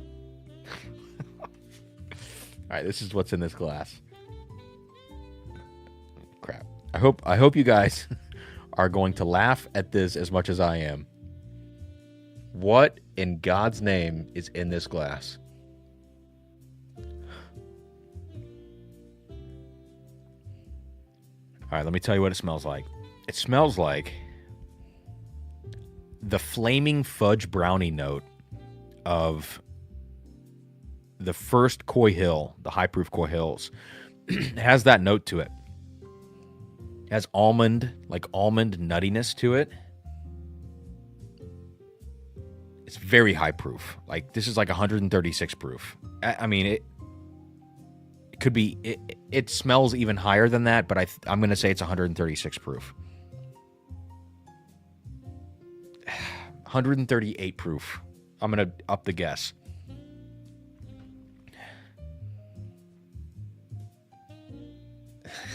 It smells like if Heaven Hill made King of Kentucky. So King of Kentucky has a little bit of this sharp edge to it, but it's a good thing.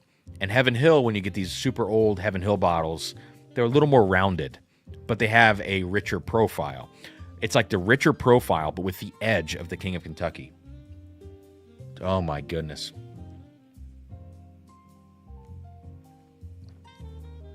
Oh my God.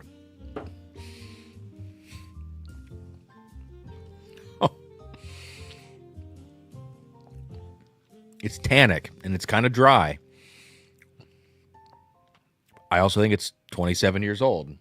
Brooks said that there was up to 27-year-old stuff in here. I think that's it. I think it's 138 proof. It's a monster whiskey. One of the best things I've ever tasted in my life. Glass D. C is also in the same category, but heavy tobacco. Jesus, man. All right, one more. Glass E. If this is even better, I don't know what I'm going to do. I'll just explode. So here's in Glass E. Okay, this is entirely different. This is like, smells like, this smells like 9-year high rye MGP. It's super fruity and vibrant and kind of citrusy and expressive. Almost feels like, yeah, like that high rye mash. It also has a Buffalo Trace honey note.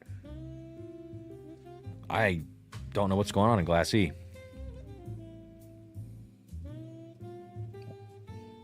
I mean, if I smelled this blind, I would say this is Buffalo Trace. It smells like WLW. What the hell? Lavender on the palate. I wonder if that's Willett's own distillate. I wonder if that's an 11-year Willett purple top at like, what proof would that be? It's high. It's like it's cinnamon forward and hot. What is this? It's really hot. There's no promo code for the glassware. That glassware is at cost for me. Like, I'm not making any money on the glassware. The shipping cost is included in the price.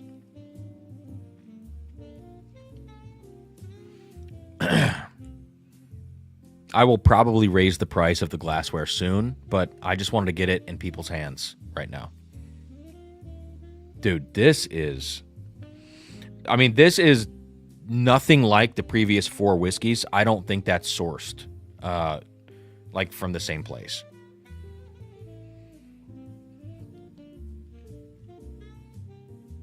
Dude, what the hell is that? I could see that being a WLW. If it's Willett's own distillate, that's very impressive.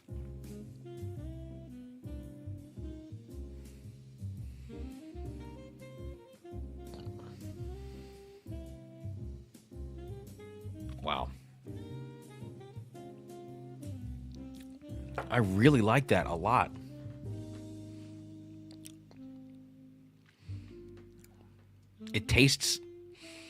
It's a combination of tasting high rye and tasting wheated, which is why I'm in that WLW camp. All right, so I think that's 11. I think glass A, going back to it,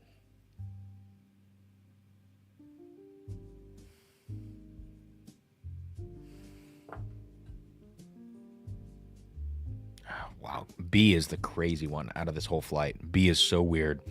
A, I'm going to say it's 14 years old. 11, 14. Call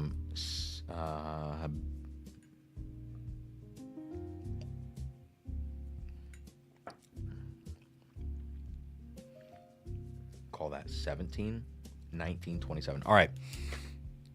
I've got my guesses.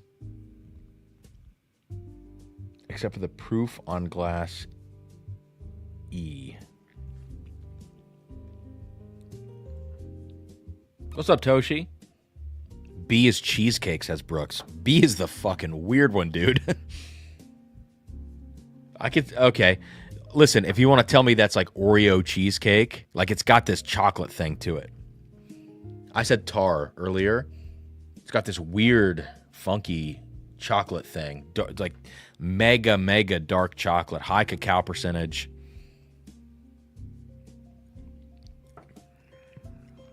Yeah, that's what it is. It's like that intense baker's chocolate. I think I'm weird on my proof guesses. My favorite is D. Second is C. That's easy. And then I got to get 3, 4, 5.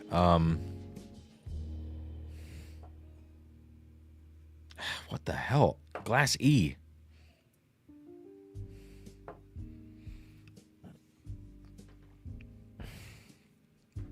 I don't know.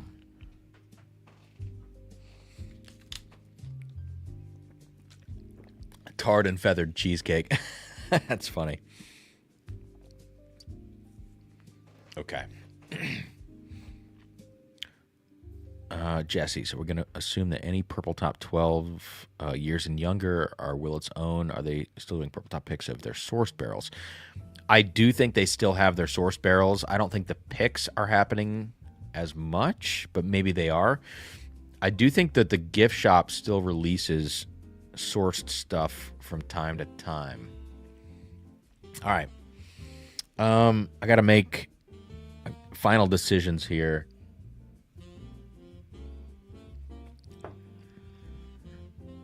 It's good. 14 is generous. I'll stick with it, though, on Glass A. It's low proof. I'll stick with it.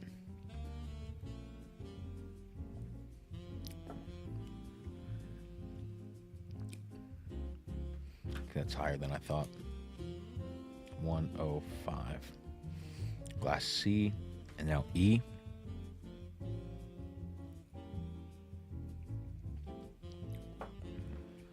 Glass E is so fucking good, man. I didn't expect that from that profile.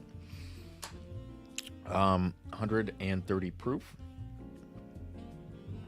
Could be higher. All right, here's what I'm going to say. I'm going to mix things up a little bit. D is my favorite. C is second.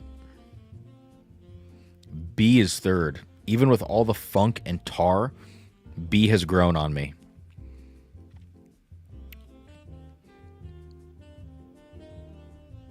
E is my fourth favorite.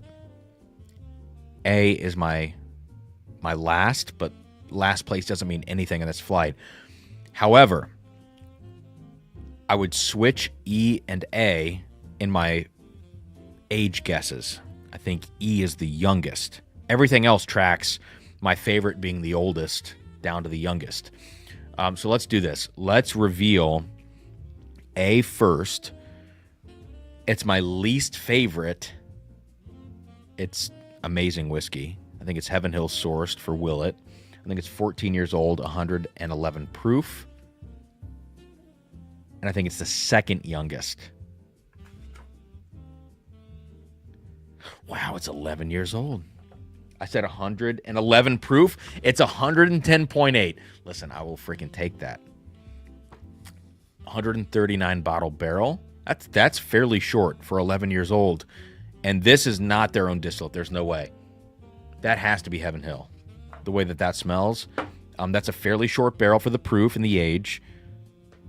All right. So that is the youngest, which is weird. I switched these around. So now I'm really confused what Glass E is.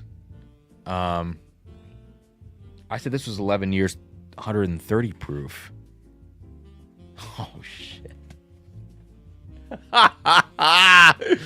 Wow, dude, you threw a curveball for me. Mr. Sam Batch 1. This is fucking awesome. What's the proof on this? Oh, Sarah didn't write it on the card. I said 130. I didn't know you put this in here, man. All right, hang on. Mr. Sam Batch 1 proof. Wow. 133.8. I said 130. Dude. Wow. I even said Buffalo Trace. That's phenomenal whiskey. Wow.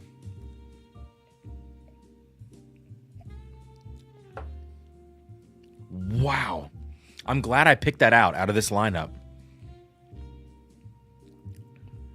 Dude. It's just so different. So I was trying to square, like, where is that going to go with everything else in this flight? It beats out the 11 year for sure. It probably also beats out this next one that I'm going to reveal, which is the funky one. But I just had this novelty about the funky one that I really enjoyed. So, oh, man. All right. So Glass B, I said was 17 year, 105 proof, Willett, Heaven Hill. Okay, it's 15 years. I said 17. 112.2. I said 105. It drinks really easy. It's only 128 bottles. That's not that short. I mean, that's spot on for 15-year bourbon at that proof. That all tracks. But it has this crazy funk for me. Would I prefer to drink that or the Mr. Sam Batch one? Probably the Mr. Sam Batch one. Yeah. Man. All right. Glass C. Second favorite. I said 19 years, 127 proof. I bet this is more like 21 years. This is very old. This might even be 22 years old. It's so good. All right. It's 18. I said 19. It's 117.6. I said 127. So I was way off. This is a short barrel, though. It is so concentrated. 88 bottles at 18 years old at a fairly low proof of 117.6. This is an amazing barrel of Willett. It's barrel 1205. Oh, man. That's so good.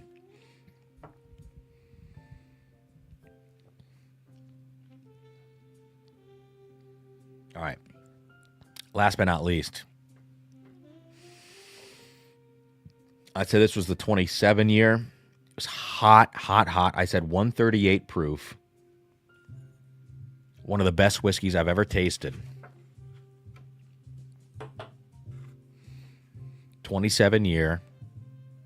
132.6. I said 138. So I was high on my proof guesses. 68 bottles. That is about right for a 27 year. Barrel 2874. 2874.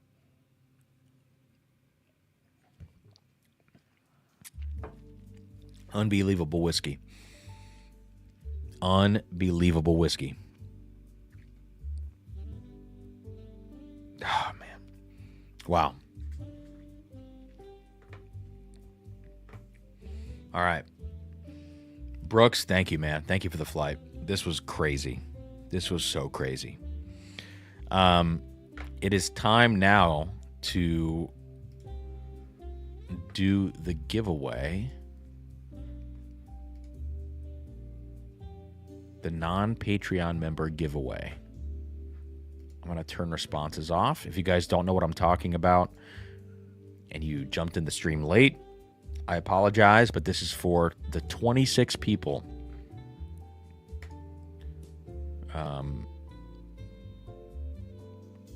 that were in the stream, heard me talk about this, saw the description of the video.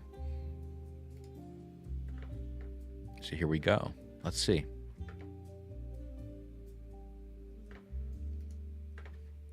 I'll share my screen on this one.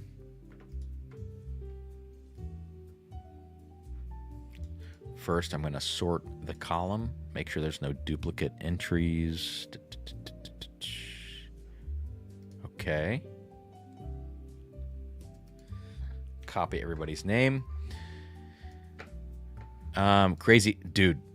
Brooks, what's up? Okay, there he is. There he is. Glad you enjoyed. Had to throw that curveball. I'm glad you threw the curveball. And I also, like, that was a good test. And I'm like, dude, this has got to be Buffalo Trace. Like, what's going on? If this is Willett's own distillate, then what the hell's going on? And I need to own it. But the thing is, it's Mr. Sam Batch 1, and that's like, what is that on secondary? 3,000, something like that? Is it worth that money? No, but it's so good. I'd pay $1,000 for this. Like, I wouldn't think about that. Man. All right. Let me pull up the randomizer.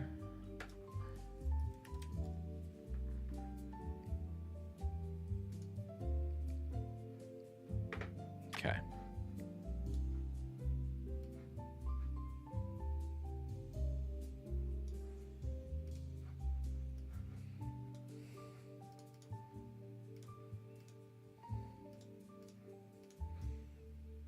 So here we go.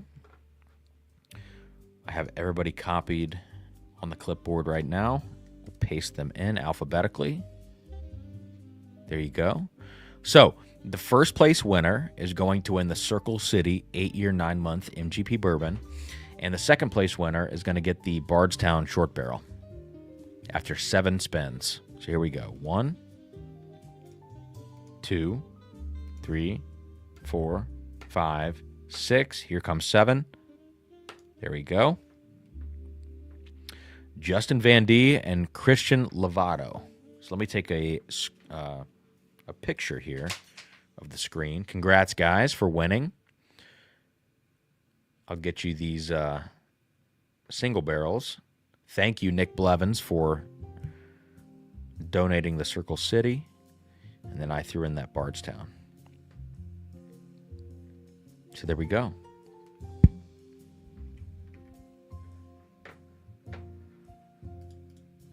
Congrats, guys.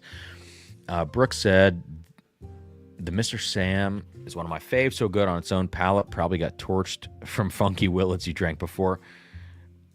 I mean, it did, like, it stood out clearly at the end as this, like, cleaner, like, fruitier, especially more honey-driven profile, which you get from Buffalo Trace.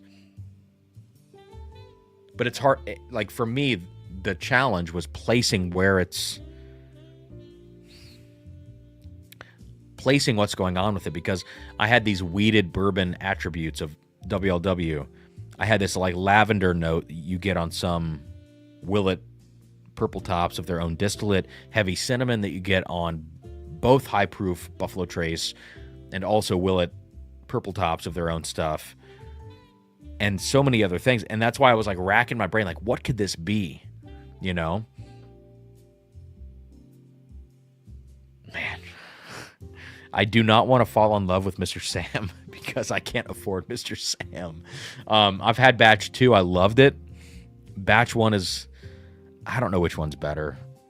It would have to be a side-by-side, but I can't afford to like this whiskey. I put in order of proof and age. Age on Mr. Sam's unknown because it's a blend, yeah. Man, dude, Brooks, thank you for this flight, dude.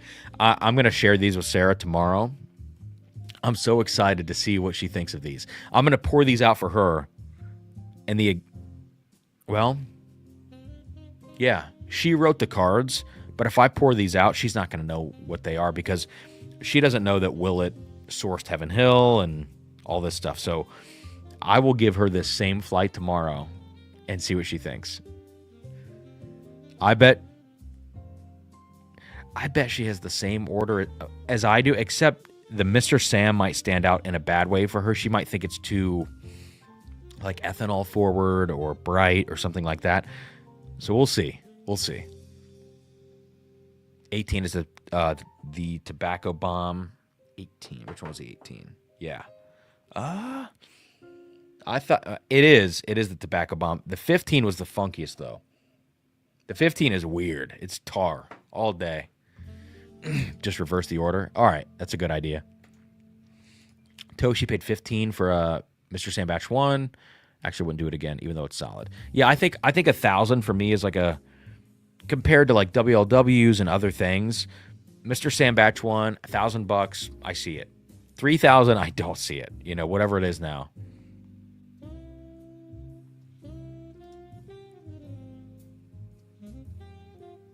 All right, guys. That is it. I'm going to jump off here. Fun stream. Thank you, Don. Thank you, Brooks. Thanks to Jeremy for the samples at the beginning of the stream. You guys made the stream happen. I appreciate you. Check out the Patreon. Hit that like button on your way out. Congrats to the giveaway winners. I'm going to get those out tomorrow with every other package that I owe people, which they're all going out tomorrow. And I'll see you soon on the channel. Cheers. Thank you, Brooks. I got to wrap up with the 27 year. Cheers, guys. Have a good night.